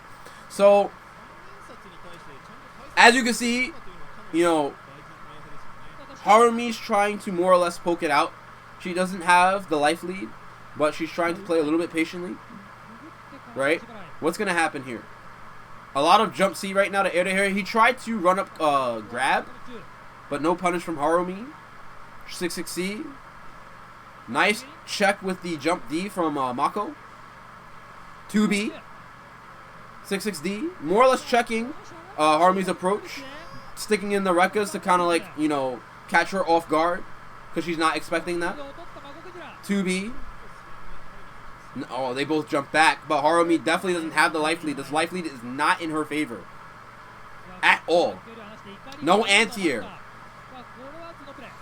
And the trade. The cross-up Rekka is good, but there are ways to avoid it. We've seen earlier in the tournament there was a Jubei player. He would jump back whenever he thought that the cross-up was coming and get a good punish from it. So it's definitely not free, but it's very strong still. 5D to check the jump from Harumy. Caught the trip guard, I believe. 6-6D from Harumy. Wow, heavy DP from Mako. Get off me. 6-6C. 2D to try and check. Remember that 2D is definitely cancelable. Mako tried to run up and command grab. Did not bite. Was too far away. And right now Harumy has the slight advantage in life. She's very close to the corner though. Gets the jump out. And now she has the advantage in life and space. DP again. She's doing very well. Jump back again. 5C for the punish. Amazing. Harumy making the adaptation. 2B to try and check for any walk back, but he's not going anywhere. And goes for the 5D. Mako's not going to go anywhere in that particular scenario. He's close to the corner. Nowhere to walk back to. That was a jump into 5D. Pretty crazy. So right now, one round apiece. Starts with overhead. 2D. No cancel from the 2D from either player. Punish. Nice in the DP. And Harumy has the life lead now. Is she going to back up and keep it? Yup. Going to try to control the space right now. Control the real estate. What a trade. Run up throw. Oh my god. DP to check the approach. Mako now has the slight life lead with cancel 5A in the fireball. 6-6D. Oh, tries to go for the Rekka right after she blocks the bounces card. But Harumy jumps back. Oh my god. 7-frame startup light DP. You can't jump for free against Genjuro. 5C! Oh my god. Activate Rage Explosion immediately. Run up command grab. Harumy with the guts. Oh no. Gets thrown. wake up throw from Mako and the first game.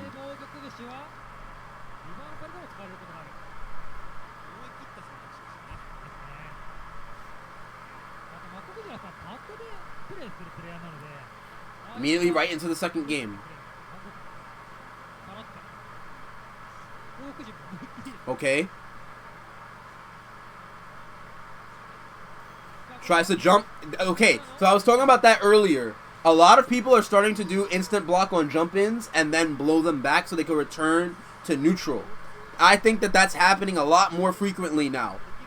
That's happening a lot more frequently in this game. High-level players are going to be doing that so that we can return the situation to neutral and stop pressure. And that's going to force players to play more on the ground. What a DP from Mako. He's throwing card 2B to stop the approach from Harumy. Harumy immediately dashes up, recognizes that Mako's trying to poke a lot. Nice jump back, but too early on the jump C. Gets to throw in the 5C. What Harumy is going to do? What is Harumy going to do?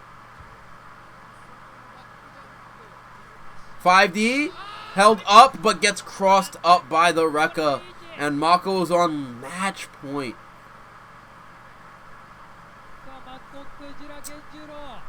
It's crazy because Harumy had the read on the Rekka, but she was just too early in the corner with the jump C. And now Mako knows that she's going to look for the jump C for the jump back.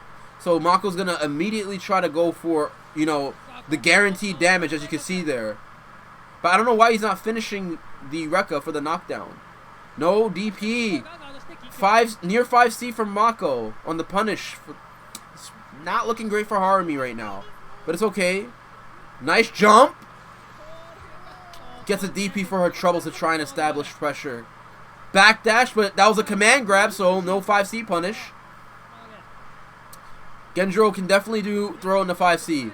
Nice throw. She just ran out of rage. Harumy just ran out of rage. That's unfortunate. But she still has the life lead.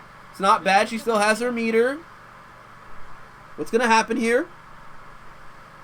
Backdashing to try and maintain life lead. But immediately approaches and gets clipped, and just like that, Mako returns. Gets the life lead now. Catches her with an anti-air 6-6D with the cross-up. And there's another Rekka cross-up, but Harumy activates Rage Explosion. Does not want to lose, but gets thrown 5C. Any mistake from Harumy might... Oh my god, a good block. Any mistake, 6-6D. DP. Ah. Man. I feel like she just had to block there. She had to run stop. Because he was definitely doing a ton of DPs on Wake Up. She just had to wait. But that's okay. Harumy did try to play well, but yeah. The E-Sen on the card would have been it, but the nerves. There are nerves. All Harumy had to do was E-Sen right there, actually, on the card call. That was a good block on the card anyway from the overhead, but she could have definitely E-Sen.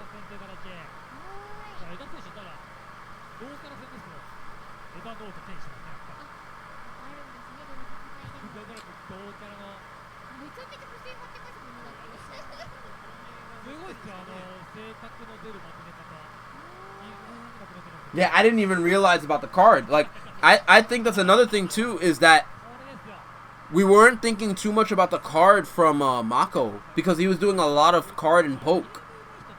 He was definitely mixing up when he did card. He wasn't just doing card sporadically, and it became something that Harumy might have been distracted from too, because every time she was trying to establish pressure, she would be interrupted, whether it be from the instant block blowback, from DPs on Wake Up. She just had to play a little more patiently and to wait it out. And she kind of did that, but then she lost the life lead near the end when she was trying to approach.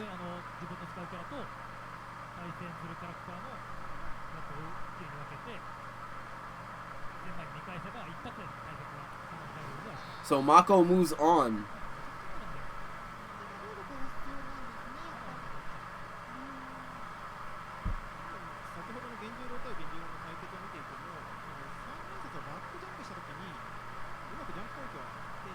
I feel like if they're gonna do adjustments for this game, I really do feel like they might do something to Genjuro. Thinking about it now, it is pretty insane how much Genjuro can do. It's just too versatile. You would think that Yoshitora is the Swiss Army knife, but he's not. Not in this game. It's actually Genjuro. He has everything. And he gets damage. He gets everything from it. Now we have another Genjuro mirror match. Buff Kyoshido. I agree. That character should not have buttons that literally whiff on crouchers close up. Anyway, guys, thank you guys so much for watching still. I am currently watching the 16-man bracket tournament that's hosted by SNK. And right now we're into the top 8 section of the single elim tournament. We have Panpi-na versus Kashiyama Eda. And right now 5C, 2B. So, yeah, I've noticed that from Kashiyama too, is that he loves to do a lot of the overhead as a poke, similar to like Jubei. Oh my god, there we go from Panpi. And you see Panpi trying to do the overhead mix-ups. Light DP, but gets catched by the overhead card. And Kashiyama does not have the life lead right now. 2B trade, but not in his favor. And Panpi just DPs right after. Yeah, Lord Jimmy Bones. You definitely got to be careful on buffing and nerfing. I don't think that there's going to be a super hard nerf on Genjuro, but there definitely needs to be some adjustment because this character is doing really strong stuff right now. Granted, you know, it doesn't mean that every character can do things too. It's definitely going to be hard. 6 Genjuros though, it's kind of insane. Recoil cancel off the 5C into Rekka. 5C to check the approach. Kashiyama, man. Not looking too great, but he's got to make this comeback happen. Oh, no pun. He could have gotten a better punish. But 5C. Yeah, Panpi's been getting a lot of mileage from the overhead. Okay, activate. Raw. So he activated and just did 2B. That's crazy.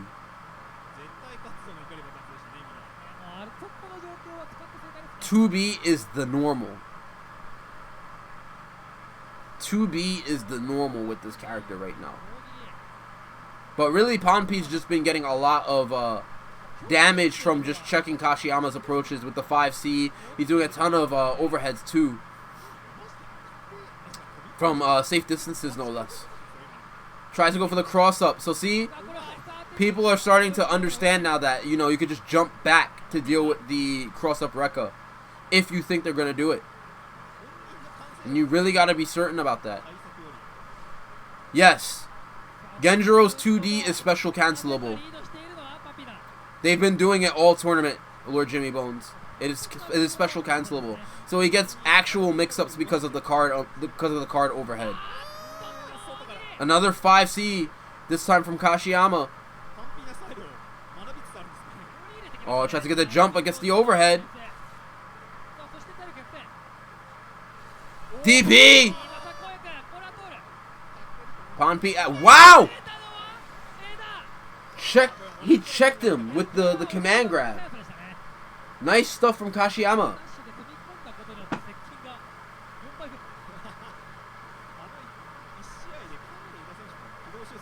"2B. A lot of pokes back and forth right now. Another 2D cancel into DP from Panpi-na. Panpi-na is the white Genjuro. Wow. Light DP, gets traded with the card again. 5B to poke. 2B, overhead. Tries to go for cross-up Rekka. Panpi neutral jumps. Wow, what are these interactions right now? And yo, just the jump C, and just like that, Panpi gets the life lead again. DP. He's chucking cards right now. He's chucking cards right now.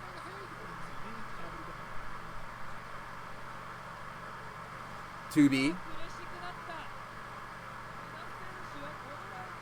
Okay, both chucking cards still, but Kashiyama needs to get something started. He does have the round lead, but not the life lead. I don't agree with that. He probably thought that Panpi was going to throw another card, but I would have waited. I would have waited.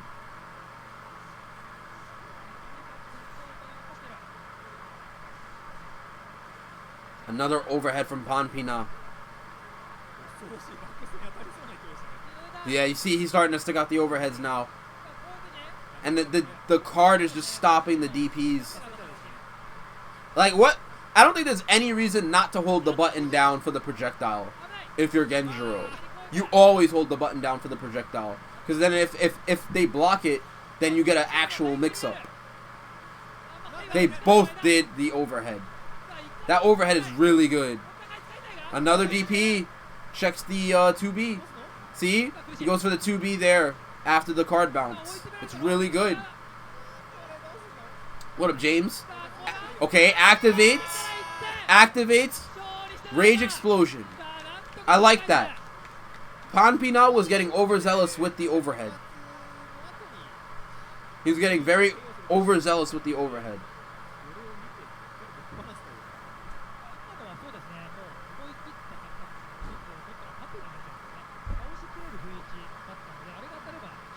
I wouldn't have done another overhead like that. Okay, 2B. So they're one game apiece right now.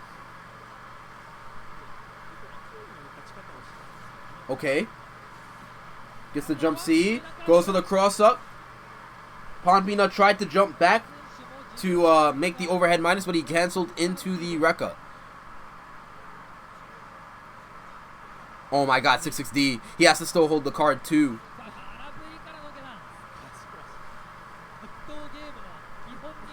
And right now, Panpi still has the life lead. Oh, the DP again. I think Kashiyama is trying very hard to do the DP, the heavy DP, when Panpi throws out a card, but I really wouldn't do it. It's too risky just to get the momentum back. Oh man, wake up DP. He saw him throw the card too.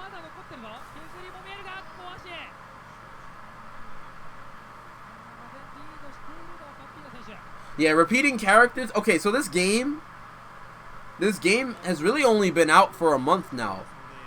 If you really think about it. For about a month, this game has been released. And this is the current state of the meta at the moment. And it makes sense considering, you know, the nature of the game so far. When there are still things that people don't know. Like, people are just finding out things regarding, you know, the Rekka for Genjiro and jumping back and punishing it. And I'm sure that there's going to be a lot more things to figure out regarding a multitude of characters.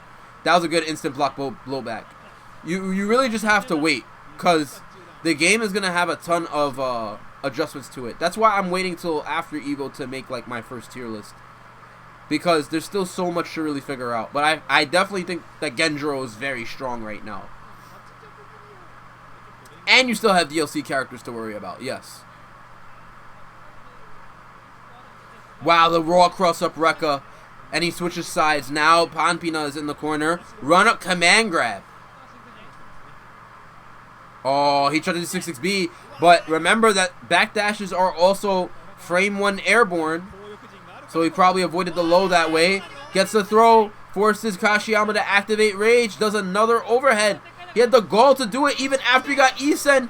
Panpi-na tries to approach, but Kashiyama does the E-Sen. How dare you run up on me like that?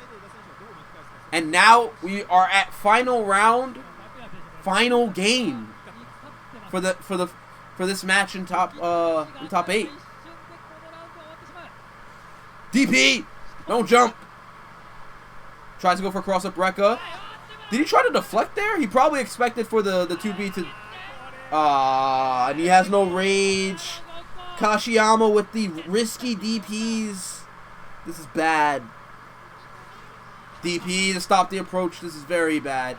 Has to hold the card. Tries to get 2D. Good blocks from Kashiyama, but this is going to be rough. Very rough, man.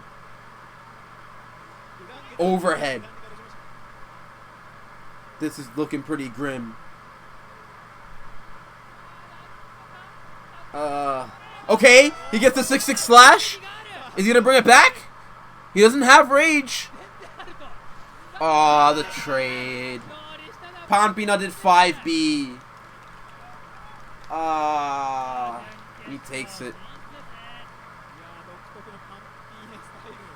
I really do think that in this game, I think it's even more imperative that you have a seppuku option.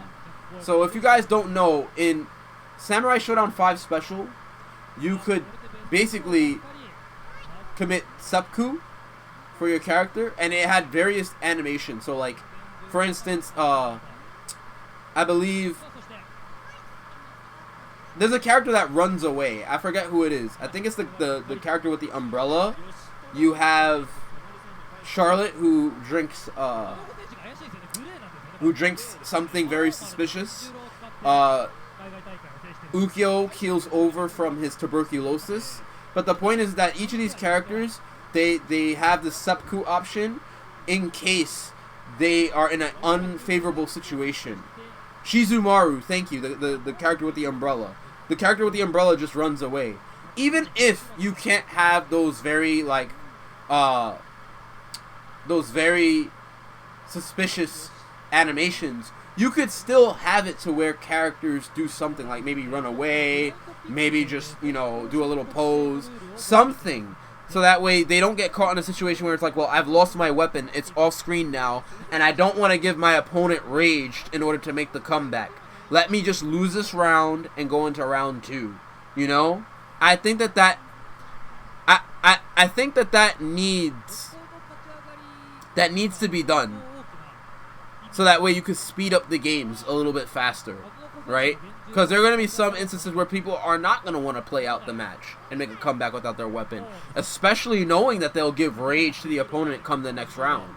So I think that needs to be done. Screen should just zoom out more. I don't know. They really wanted to highlight the character models too. So why not do that and have a seppuku option? That's just my suggestion. But you know, I don't work for SNK. I just love their game. I want to promote it. I'm just giving a suggestion. So right now we have Kazunoko. I don't know who his opponent is. I kind of forgot their name. But it is going to be... Oh! This is the Yoshitora player. This is This is Harumy versus Yoshitora. I know his name starts with an S. Kazunoko versus... This is not Pugera. This is someone else. This is Senaru. There we go. So let's see what Senaru does. Because Senaru against Charlotte did a ton of heavy Nadeshkos. This is a punish. So he's doing 2B. I was wondering what that does. That's not 5B. That's 2B. 2B is 6 frame startup. That makes a lot of sense. Yoshitora's 2B is 6 frame startup. So it's a very fast punish. And it's special cancelable. That's very good that Senaru is doing that. I was wondering what that normal was. That's very good by Senaru. Air-to-air jump C. Tries to go for overhead. Kazunoko backdashes. And see, there it is. He's been doing heavy Nadeshko as reads to see whether or not they're going to jump back or try to jump forward. I think that's very smart from Senaru. And throw into 6-6B DP. And look at that. See? He's getting a lot of mileage from that 2B. Very smart. And the weapon is off screen now.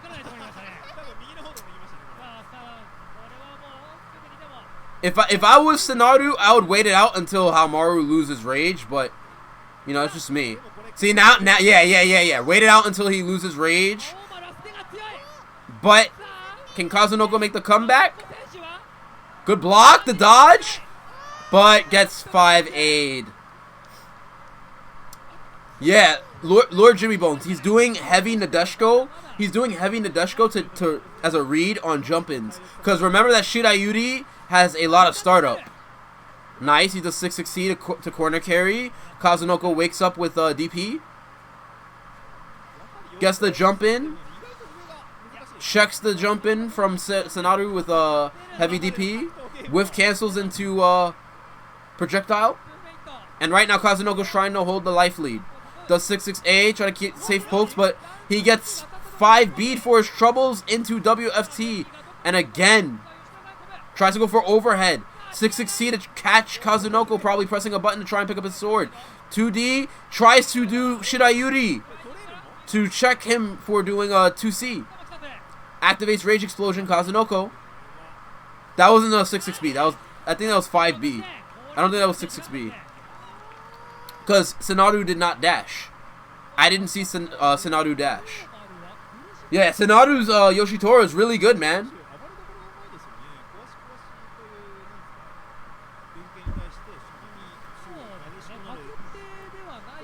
Okay, 5B to poke.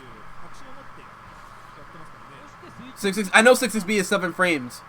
I know it's cancelable on the first hit. I know that. Is 5B not cancelable? I know it's cancelable. I guess he probably did 6-6B. You're right. I'll concede that. Nice. 6-6B there. He has to do that there because the 5C could be misspaced. That might be more damage, actually, to do 6-6B in the DP after the jump C. Alright, 6-6A. Jump back C from Kazunoko. Probably to check the jump C from Senaru. But there, yo, and that jump C actually crossed up. Asagao! You're dead? Nah, very close to it. Very, very close to it. Tries to do 6-6A. 6-6A back from Kazunoko. Another 6-6A. And a 6-6A back from Senaru. And Senaru is on match point. What's going to be the adaptation for Kazunoko? I did sing Kazunoko's praises beforehand. I did say he would adapt very much. But I wonder what he's doing now. Nice jump A to check 5B. He's starting to slow it down a little bit more. But the punish with the 2B into Nadeshiko. I think that's a really good punish because Haomaru's 6-6A, right, is -7 on block. It's -7. And Senaru's, yeah.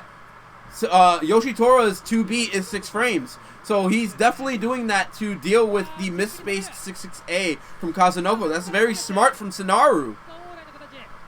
Yeah. So, Yoshitora's 2B is 6 frame startup.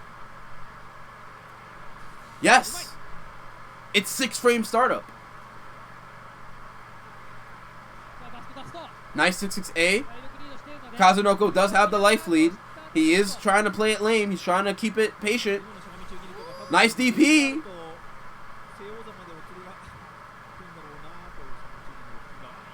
Nice Tsubaki, but he jumped again. And Kazunoko brings it back. Very good adaptation from Kazunoko.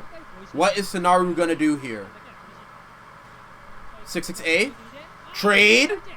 That was definitely 6-6C probably from Yoshitora. Yoshitora has the slight life lead advantage. And he has spatial advantage. No anti-air whatsoever. Anti-air back from Kazunoko. Senaru doesn't want to anti-air right away. I think he's taking the reads with the Nadeshiko. But nah, the jump C to stuff out. The jump C to stuff out the WFT. I thought 6-6A from Haomaru is -7. It's not -8. 6-6A from Haomaru is definitely -7 if I'm correct. But it's still punishable. It's still like a 1 frame punish. Like it's 1 frame. It's enough time for Yoshitora to get the 2B. That was a great conversion, by the way, from Senaru. And forces Kazunoko to activate rage. But he does. You go! You go! He does the command grab.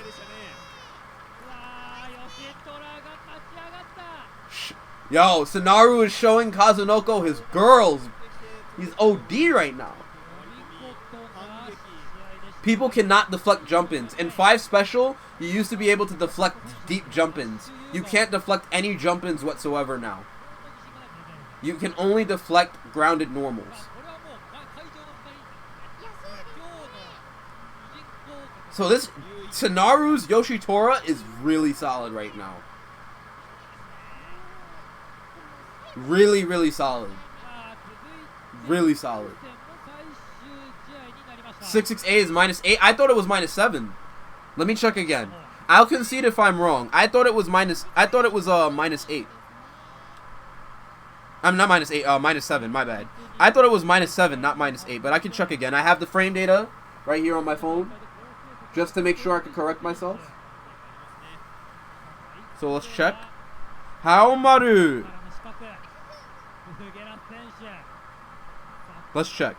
Forward, light slash. Forward, light slash from Harumy. That's forward 8. Yes, on block. See, on block it's minus 7. I'm gonna try to show it to you guys. See that? Forward, light slash from Harumy is minus 7 on block. I do my research.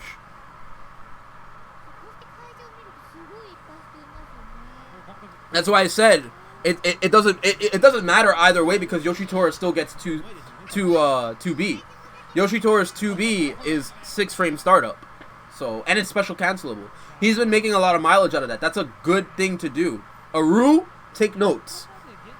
Take notes, Aru. 2B is your punish for a lot of different scenarios. Hater John, I see you. Thank you for the Twitch Prime sub. So we got 2 Genjiros again. So, right now, we have 2 Genjiros in the left side of top 4. We have Yoshitora and Genjiro, probably. Oh, definitely Genjiro. So we're going to have 3 Genjiros and a Yoshitora for top 4.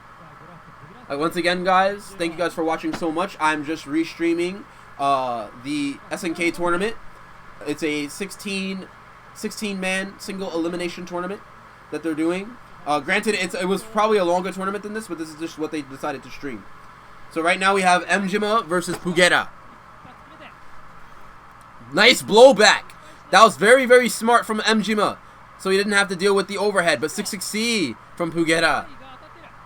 And right now 6-6C back to try and catch Mjima for doing the cross-up Rekka. Tries to poke with 5B, but Pugera does DP. 2D, no cancel. Goes for overhead right after. High-low game. A little bit of high-low game right now. I don't know what they played for. I don't know the full details of the tournament. Checks the approach with 5C. And Pugera is playing very solid right now. 5C to punish. That was definitely a misinput from Mjima. He wanted to do fireball, but he got the hit grab. But still worked out. Got the jump C to punish. And Pugera takes the first game. I probably misplaced it. I believe Mjima tried to do projectile, and he got hit grab.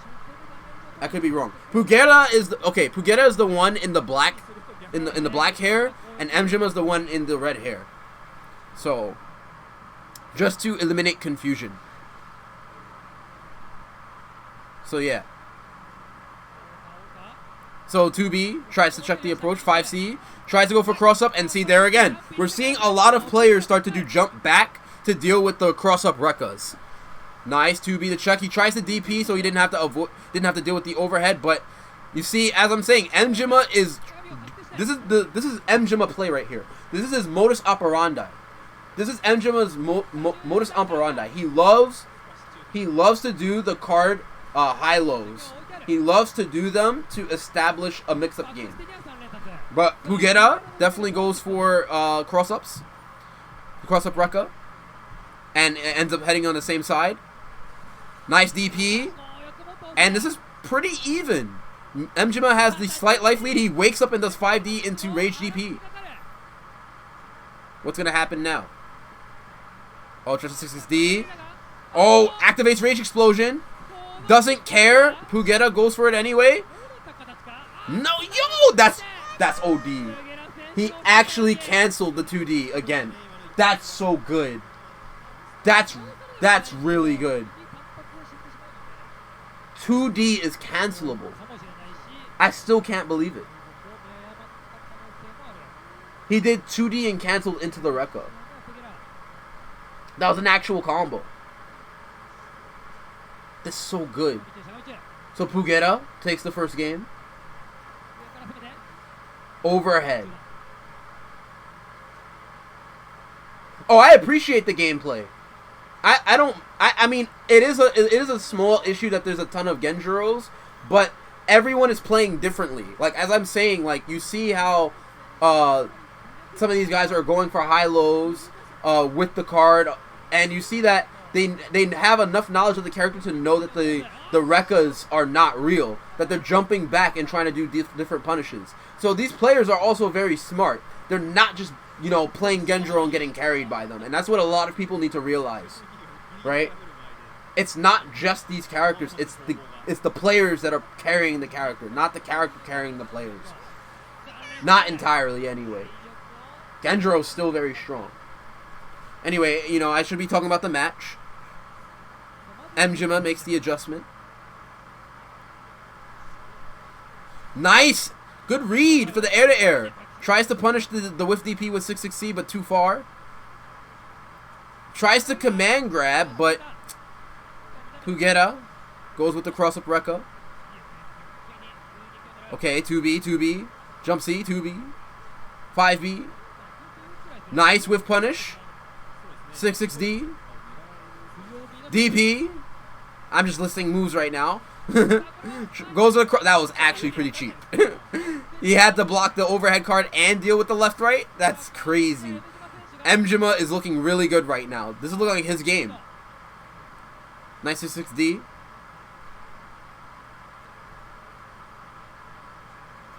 Oh my god. Gets the jump, tries to check him for the 3D that he did on whiff, but gets the 5D in the DP. And Pugera has to activate Rage Explosion. What's going to happen here? Tried to E-send. He thought that Mjima was going to do another poke after that dodge, but that didn't happen. That did not happen. So it's it's one game apiece right now between both players. I think winner of this goes in the top 4, and then we start top 4. Oh, starts with overhead. Mjima crazy, man. And Pugera does 5D in the Rekka. Recoil cancel? No recoil cancel from Pugera. Does nothing. And no punish from Mjima. Another 5D. There it is. The adaptation immediately. As I say, Mjima goes for the DP to punish. And then he does 2B into DP right after. 5D overhead right into the Rekka. Switches sides. Takes the space and the life lead. That's an overhead card. Blocks it. DP. Yo, head and shoulders, boy. Hit behind Genjiro, man. But Mjima gets hit by the Rekka from Pugera. DP, you can't jump. 7-frame startup. Tries to command grab. Does the command grab anyway after getting hit by the 2D. And it's about even life right now. Good blocks, but gets heavy DP.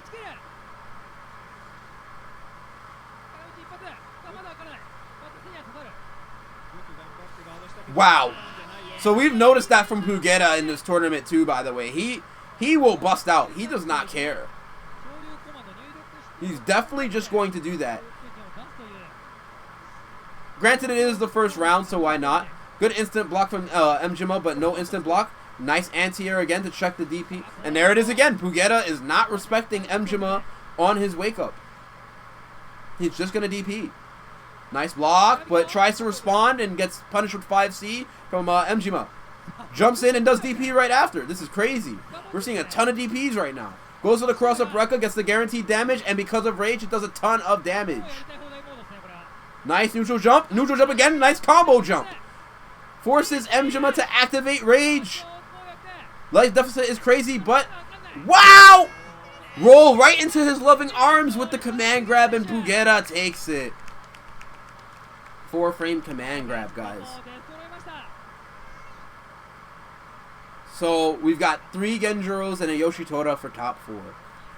Guys, give me a few minutes. Give me like a minute. I'm gonna get some more water, and I'm gonna get a cheese stick. I need at least some sustenance. But thank you guys so much for watching the stream so far. I will be right back. I just want to get something to hydrate myself. And look, summer sale, summer sale, summer sale, summer sale, July 24th to August 14th on the SNK online store. You should definitely check that out. Shoutouts to SNK. Definitely buy a ton of their games, not just Samurai Shodown, and you can get some cool memorabilia. And also, Samurai Shodown Legends.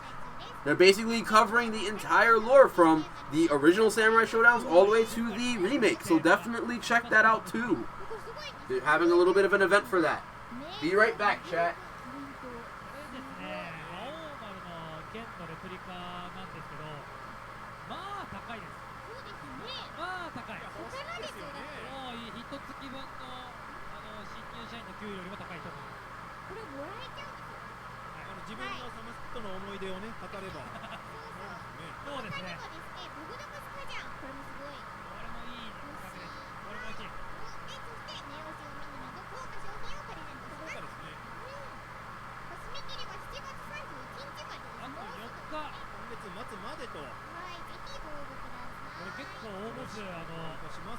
Okay, guys.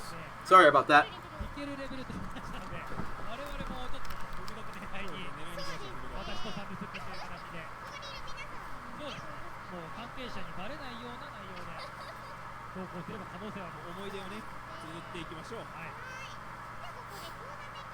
Thank you guys so much for watching my stream so far. And here you go. We got top 4. So we've got Makokuzira. We've got Panpi-na. We've got Senaru. And we've got Pugera. 3 Genjiros and a Yoshitora for the top 4 of this Samurai Shodown official SNK tournament right now. Very close to the end of the tournament. Only a few matches left.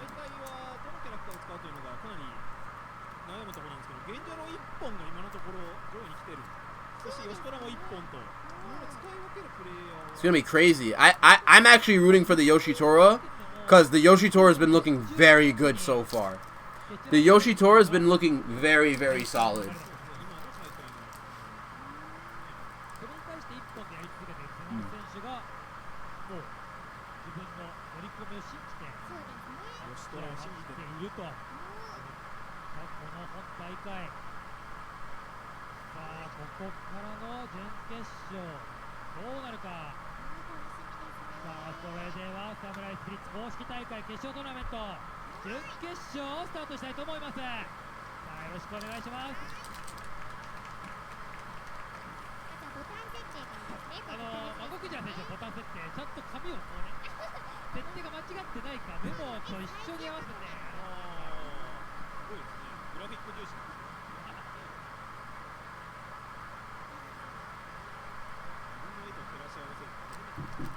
So another Genjiro mirror match.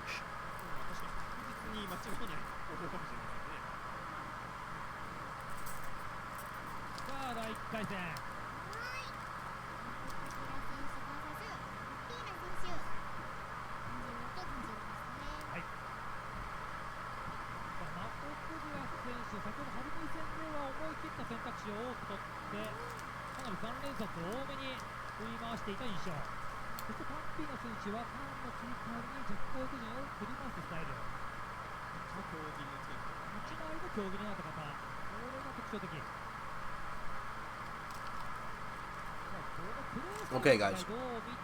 Sorry, I just needed to get some sustenance. So we got Mako and Panpi-na.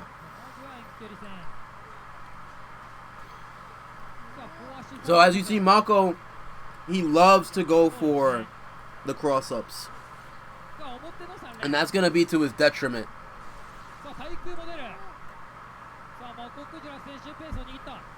That's going to be to Mako's detriment because so far, most of these players know to jump back. But he goes for the double cross-up anyway. Hey, man. Even if your opponent knows the punish, you still got to try to do it to test them, right? Nice instant block. He could have actually super special moved that. Mako could have super special moved that and took back the life lead. But it's okay. 5D into Rekka. And Mako takes the first round. A lot. I thought that Mako would have chilled out on the cross-up Rekkas, but I guess, you know, Panpi-na is not showing that he has the punishes yet. I guess he didn't expect for Mako to go for the cross-up Rekkas. Okay. DP. Nice punish in return. Another DP.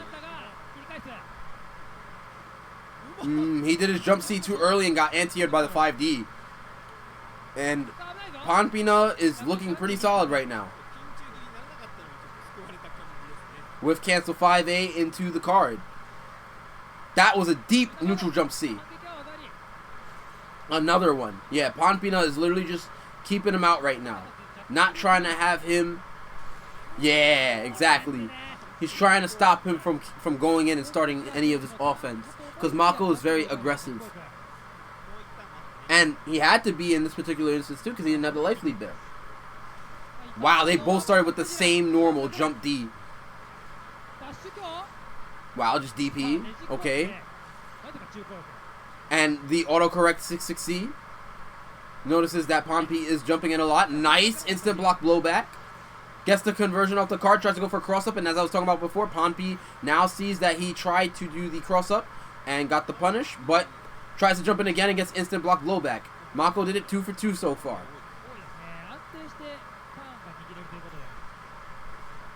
Wow, so Mako actually jumped out there. I think Panpi wanted to punish, but Mako activated Rage Explosion. That was OD. I don't know if he wanted to Issa in there, because the DP looked like it would have recovered a little bit fast. Panpi still is in Rage Explosion. Goes right into WFT after throw. Nice. Has the life lead now, and Mako without his weapon. Air-to-air jump C.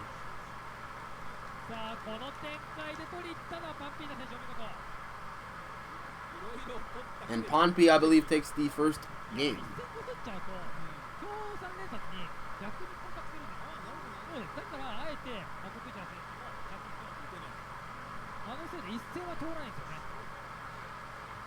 Yeah, see, Panpi is adapting now.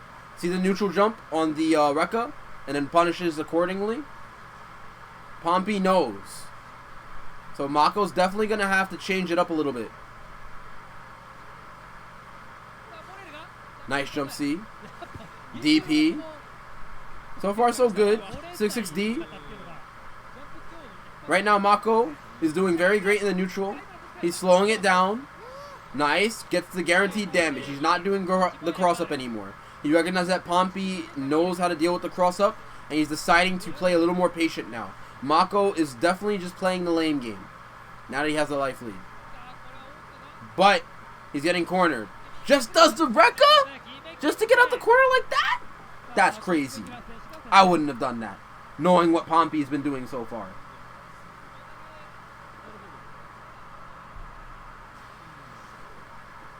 Wow, throw WFT. Just throw WFT. Yup, Rage Explosion. 6-6D.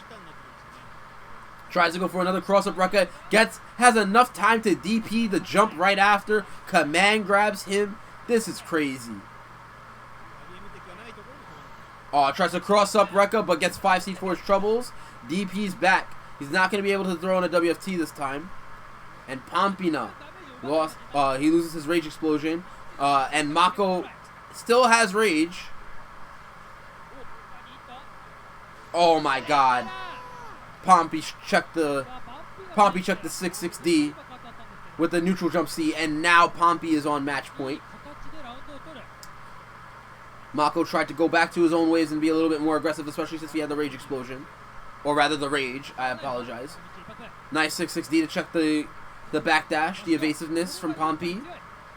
Tries to... So, you see what I mean about how that's going to be his downfall a little bit? Granted, Panpi is not showing the correct punish that time. No anti-air from Panpi. Nice backdash. Did 2D combo into light DP? Yes, it is special cancelable. Genjiro's 2D or his 2K is special cancelable. And right now they're just chucking cards. Panpi has the slight life advantage. Nice block. Nice, see? That's what I mean. Mako has to stop doing that. It will cost him the match. Air-to-air jump C. 2B. Mako. Wow, what a block. But too slow on the punish from Panpi. I mean, from Mako, my bad. Mako's forced to activate Rage Explosion. See, the thing is, too, is that Genjiro's... Oh, that sucks. But no conversion on the... No conversion on the... 5B from Panpi. That's pretty bad. Unfortunate. Panpi still has the life lead though. 6-6D. What's gonna happen?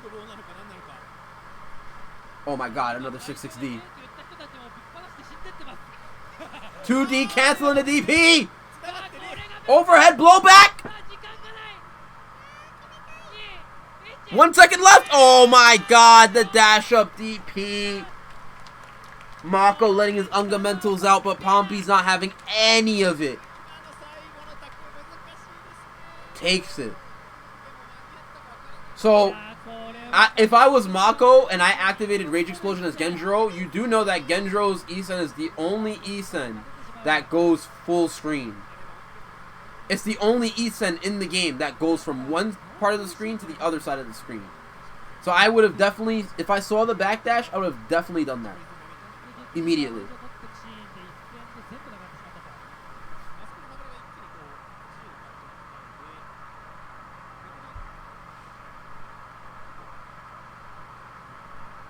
Yeah, I feel like the close-up card, a lot of players are not doing anything about it. Like, they see Genjiro do the card up in front. No, I know that, MVS. We're talking about the initial card. It doesn't matter if the card bounces on block or not. When you block the first hit of the card, Genjiro is like minus 30. You can actually punish. You can punish Genjiro pretty hard. But they're not thinking about it. And plus, remember that most of these Genjiro players that are doing it are also canceling into it from recoil. They're doing it from further away, not point blank. So it is kind of weird. I would attempt to SSM because most SSMs in the game are 30 frame startup.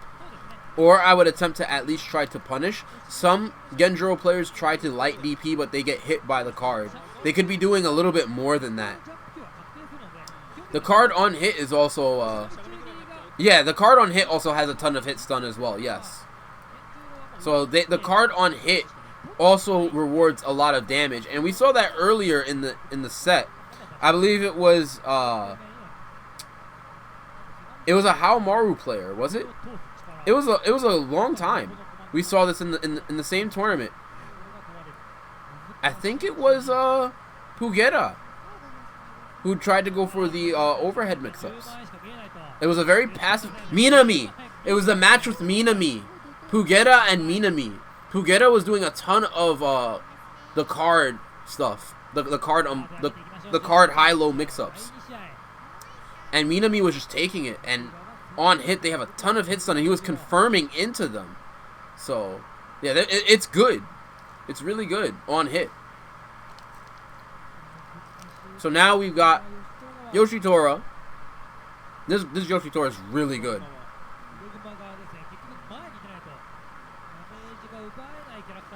So he starts off the match with Botan.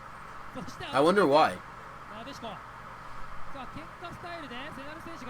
So we've seen Senaru do a ton of heavy Nadeshikos as reads to stop people from jumping in and coerce them to stay more on the ground.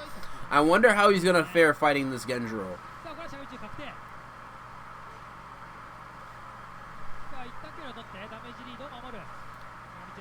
And there's a 2B from Pugera playing the neutral. Nice DP. So that's the thing about this matchup too, is that Yoshitora is not going to be able to jump as freely because, wow, the 6-6B conversion into WFT. Really good. Another jump. The trade though, because it was in the corner. Oh, that's a punish. 6-6A, that was pretty meaty. Oh wow, the air-to-air with the jump C. Another jump C. Trades with the DP, with the light DP from Genjiro. Nice 6-6A to check the jump. Doesn't block his head. Eats the Rekka. 6-6C.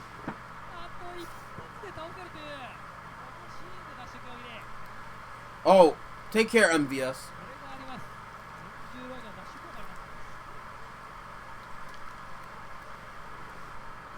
The overhead. Jump C. Rage and Nadeshiko just raw.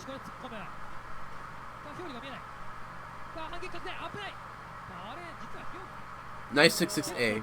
He's doing that a lot to check, to try and like ease his way in so he could get the jump-ins after. See? That was really, really good by Senaru. Great awareness of the situation. And just like that, he has the life lead now. Very good damage. He landed a cross-up jump-in too. But Genjiro has Rage on deck right now. 6-6C. Nice Shirayuri. That's very good trade damage. Nice, and there we go. The heavy Nadeshiko to stop them from jumping in. Much faster than the Shirayuri and the 5B. This man's Yoshitora is actually really good. It's really good. He's doing a lot of things that I don't see a ton of Yoshitoras now do. Like, I see the purpose with heavy Nadeshiko. Nice 2B. So, again, he's getting very great punishes with that 2B into Nadeshiko. Because of how fast 2B is. He tries to heavy Nadeshiko, but gets clipped by the jump C, the neutral jump C from Genjiro. And the 6-6A into WFT forces Pugera to rage explode. Oh no, he tried to throw punish. Senaru just had to go for another combo into WFT. Pugera's gonna play it safe. He just ran out of rage explosion. Senaru chooses to activate 6-6A. Doesn't block the... I'm rolling my eyes so hard. The cross-up Rekka. Oh my god. That's OD. The cross-up Rekka.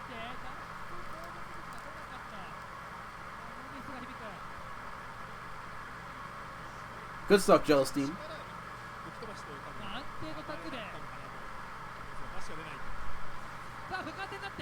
Yeah, you can't E-send the cross-up either because it passes through your body. It's so good. Shirayuri? That's a punish. I'm stealing that. If I ever fight a Yoshitora and they do wake up DP, I think I could just take the round with that. That's really good. Pugera is on match point. This is top 4. This is top 4. This is the right side of top 4. Nice DP. Winner of this goes in the top 2.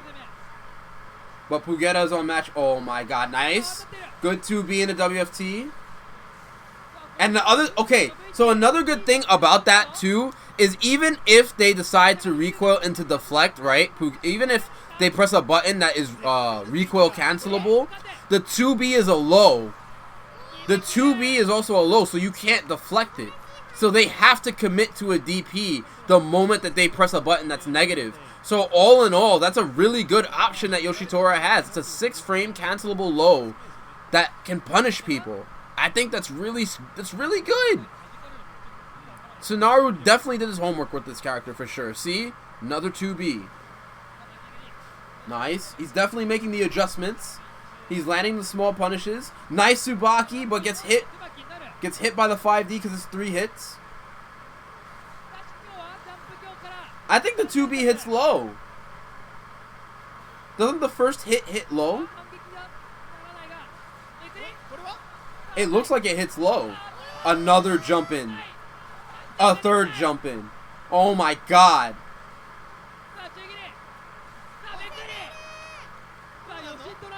I know the first hit is definitely low. Oh, he dash stopped. Great awareness by Senaru. I'm gonna check the frame data.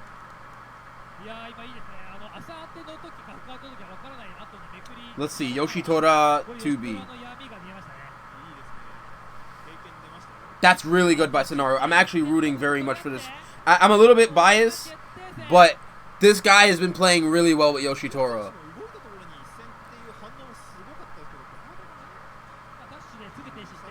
So his crouch B, both hits are mid, yes. They're not, it's not a low hit. I thought it was a low hit. It looks like it should hit low, but it's not.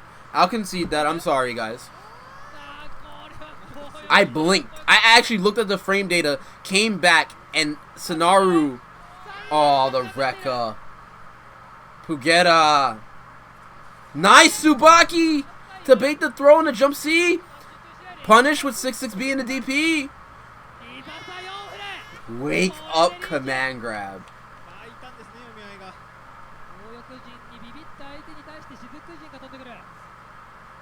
It's 4 frames. It's a pun. You go punish with it. Pugera's on match point. He's on match point.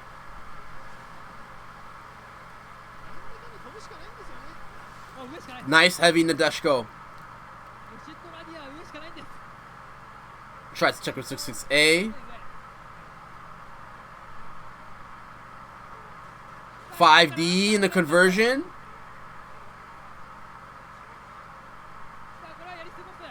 Oh, I like the patience from Pugera to wait. Didn't get a good punish on the Shidayuri, but it's fine. 5D. Rage. Okay, he opts to Rage Explode. Doesn't block the cross up this time. This is looking pretty grim. So, rolls into the command grab. Pugera's been getting a lot of mileage from the Rekka. He might do it again. I feel like he might do it again. But he doesn't want to get E-Sen. The block on the cross up from Pugera. Jump C again. He opts to Rage Explode. Oh my god. All these jump backs are risky. He gets the jump. Oh, the read with the jump back C, and Pugera takes it.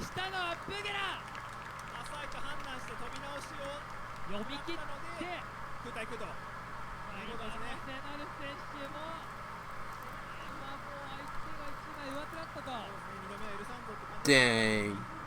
Dang.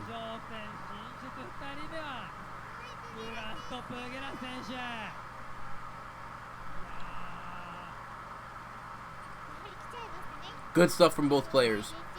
Why didn't he convert into the jumping heavy? The Yoshitora didn't convert into after the jumping heavy because it wasn't deep enough. It was not deep enough. So because it wasn't deep enough, he couldn't get a conversion. He couldn't even 6-6B. He wasn't plus. So this is going to be grand finals now. Double Genjuro grand finals.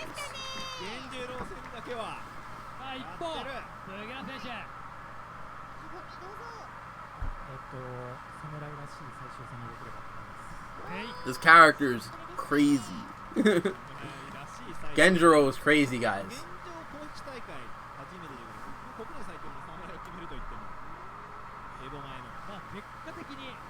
So, I'd like to thank everybody for watching so much. This is grand finals of the Samurai Shodown official SNK tournament.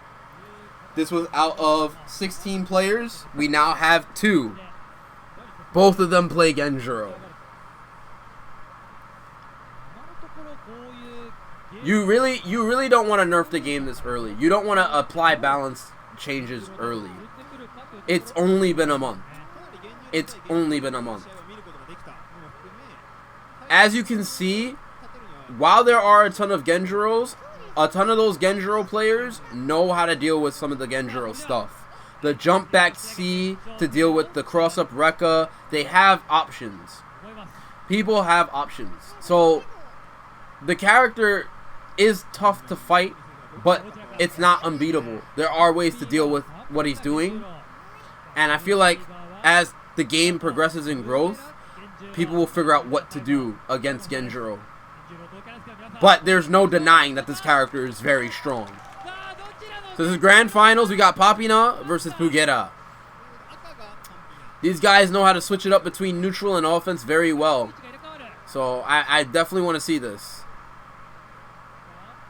So a lot of 5B, 2B. He checks the 2B and whiff punishes it with 5C. Panpi had a really nice whiff punish with that 5C. However, Pugera goes in with a Rekka. Doesn't recoil cancel the 5C. Sees that Panpi-na goes for the DP. Pugera goes for a DP. Tries to command grab, but Panpi-na jumps. Panpi-na is the default color Genjuro, by the way. Pugera is the black-haired Genjuro. Right now, Pugera's got to work hard for it, but Panpi knows that he did not recoil cancel immediately after the 5C, so Panpi-na goes for DP. Very good awareness from Panpi-na.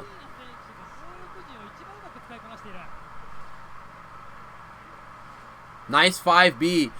Pugera's opting to try and play a little more neutral, but he gets thrown, gets the 6-6-A into DP. Panpi-na is trying to keep him in the corner, tries to go for overhead. Panpi-na does not. Wow. He's going to activate. Pugera's going to have to activate. So both players activate. They definitely don't want to lose their weapons early on. Oh my god, he E-send. This is unscaled damage too. That's very unfortunate for Panpi-na. The overhead. A lot of aggression from Panpi-na with the 6-6-A, but gets sweeped by Pugera, and he gets his sword back. Getting poked with 2B. No DP to check the neutral jump from Pugera, and he gets 5B for his troubles. Very convincing from Panpi-na. Very convincing.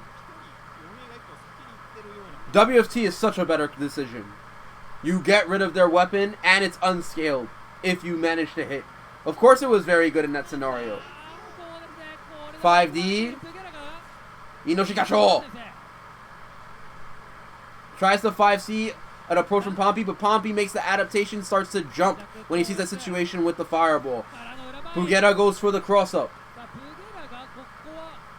Neutral jump. No anti-air from Pugera. Pugera taking a little bit. He pressed 5C and he got clipped by the 5D on the way down from Panpi-na. Neutral jump. Panpi-na is definitely holding up right now. Goes for the overhead. Does not recoil cancel the close C. 2B.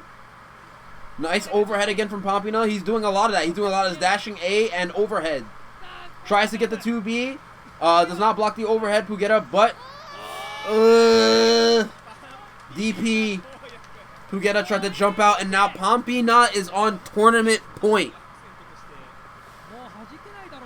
Panpi-na's doing a lot of overhead right now. Throw. DP. Okay. Panpi-na tried to throw on dash up as well. Does 6-6-D instead to stop him from back dashing. Recognizes that he doesn't want to get thrown into WFT. Tried to 5D, cancels into the heavy Rekka. Nice. Neutral jumps again. 5A goes for the overhead. He's been doing that a lot. Nice neutral jump. Pugera's going to suffer a lot for that. To try and go for the cross up. Nice DP immediately. Good awareness from Panpi to make the adaptation to anti-air. Tries to overhead. Activates Rage Explosion. Panpi-na definitely wants to win, but he gets thrown for his troubles into WFT. Loses his weapon now. Wow, that's so unfortunate. However, the thing about Genjiro is he's actually not that bad unarmed. However, 5D does not block his head. This is not looking very great for Panpi-na. Nice. 6-6-A. 6-6-A goes really far. Still, his weapon remains off screen, but the life is pretty even right now between both players. It's actually pretty tied up. But Panpi-na has the life lead. Not anymore. Pugera has the life lead, gets the trade. Pugera with the DP. And now it's one round apiece. However, Panpi-na no longer has rage. 6-6-D. They both throw projectile. He does 6-6-D to stop him from pressing 5C right after. Pugera. Panpi-na. No anti-air. Decides to play a little more passive. Keeps him out. Tries to DP and approach, but gets punished by the 6-6-B from Pugera. Another DP, this time from Pugera. Wow, they trade. 5C. Check the... That's a ton of damage. C, overhead. Oh my god, tries to get the 5D, but gets DP'd for his troubles. Checks the 5D with 2A. He dashes into the wake up command grab. And it's all tied up. 4 frames, baby. 4 frames.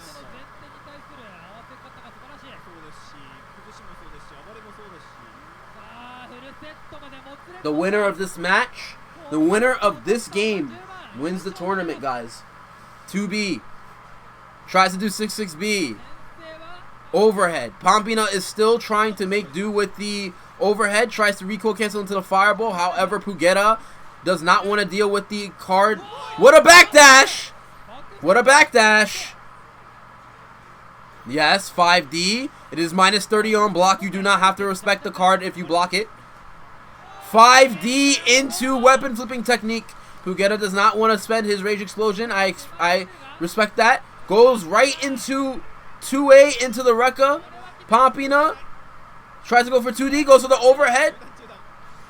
DP.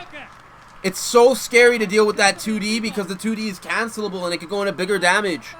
Into much more damage than the overhead. So it's very scary. And the 5D is also cancelable too. Is another overhead that Genjiro has. It's crazy. He tries to go. That's going to be a big punish from Panpi-na. Panpi-na is now on match point. And he has an 80% lead against Pugera. This is very, very bad. The jump C. Oh man. Gets the punish on the heavy DP. Does not have to respect the card on block. Pugera opts to go for the rage explosion, but he gets thrown for his troubles, and that's it. Panpi-na takes it. He takes the SNK official tournament for SamSho. Good stuff to both players. Unfortunate, but he got SSM'd real hard, man.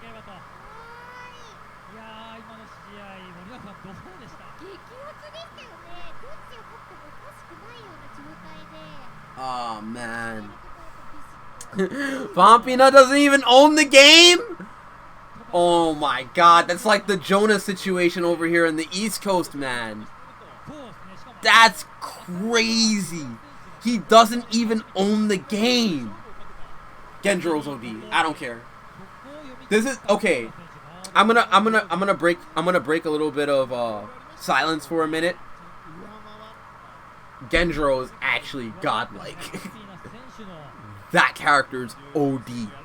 That character's mad good. That's a problem.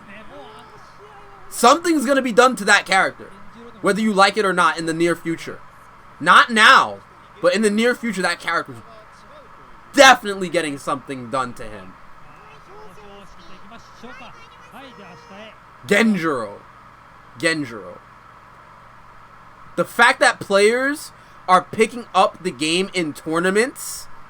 Panpi-na picked up the game in tournament and didn't even play the game at all. He doesn't even own the game. That's crazy. I don't know how to feel about that. But hey, it is what it is. I see you, Lenny. I did do some commentary in a major tournament, but I was not. It wasn't official. I hope to do more commentary in the future for this game. I like that shirt. California Buds, by the way, thank you for the 7-month resub. Appreciate it. All right, guys. I'm very, very glad that I was able to present to you guys in a very professional manner, for the most part, this Samurai Shodown tournament. I hope to do more in the future for many tournaments regarding SNK. So, what does he win? Is that a figure? Oh, it's a replica arcade cabinet with controllers. What is that supposed to be? A figure to hot glue gun? Oh, God, Gelastine, please. It's a Neo Geo Mini. That's pretty cool. If that's a Neo Geo Mini, that's actually pretty cool. I like that.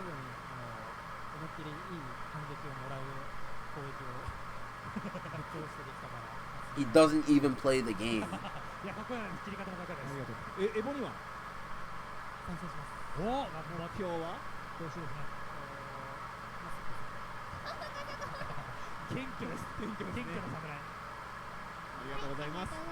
Rather, he doesn't even have the game. That's crazy. He plays the game at his friend's place? Okay, that makes sense. So he does play the game. He just doesn't own the game. So this is for second place, correct? They got a Nakaruru version of the Neo Geo Mini. Interesting. And 100,000 yen. How much is that in Oh, so second place gets Haomaru, first place gets Nakaduru. Ah. So that's 100,000 yen. I wonder how much that equates to. That equates to $920 over here in the States. $920. I like the Nako one better. I like the color. I don't like the translucency of the Haomaru one. Oh, so it's top 3? So okay, got you. Got you. It's just top 2, I think. Get something. Yeah, $900 is $1,000. 100,000 yen is okay. Yeah. It's pretty good.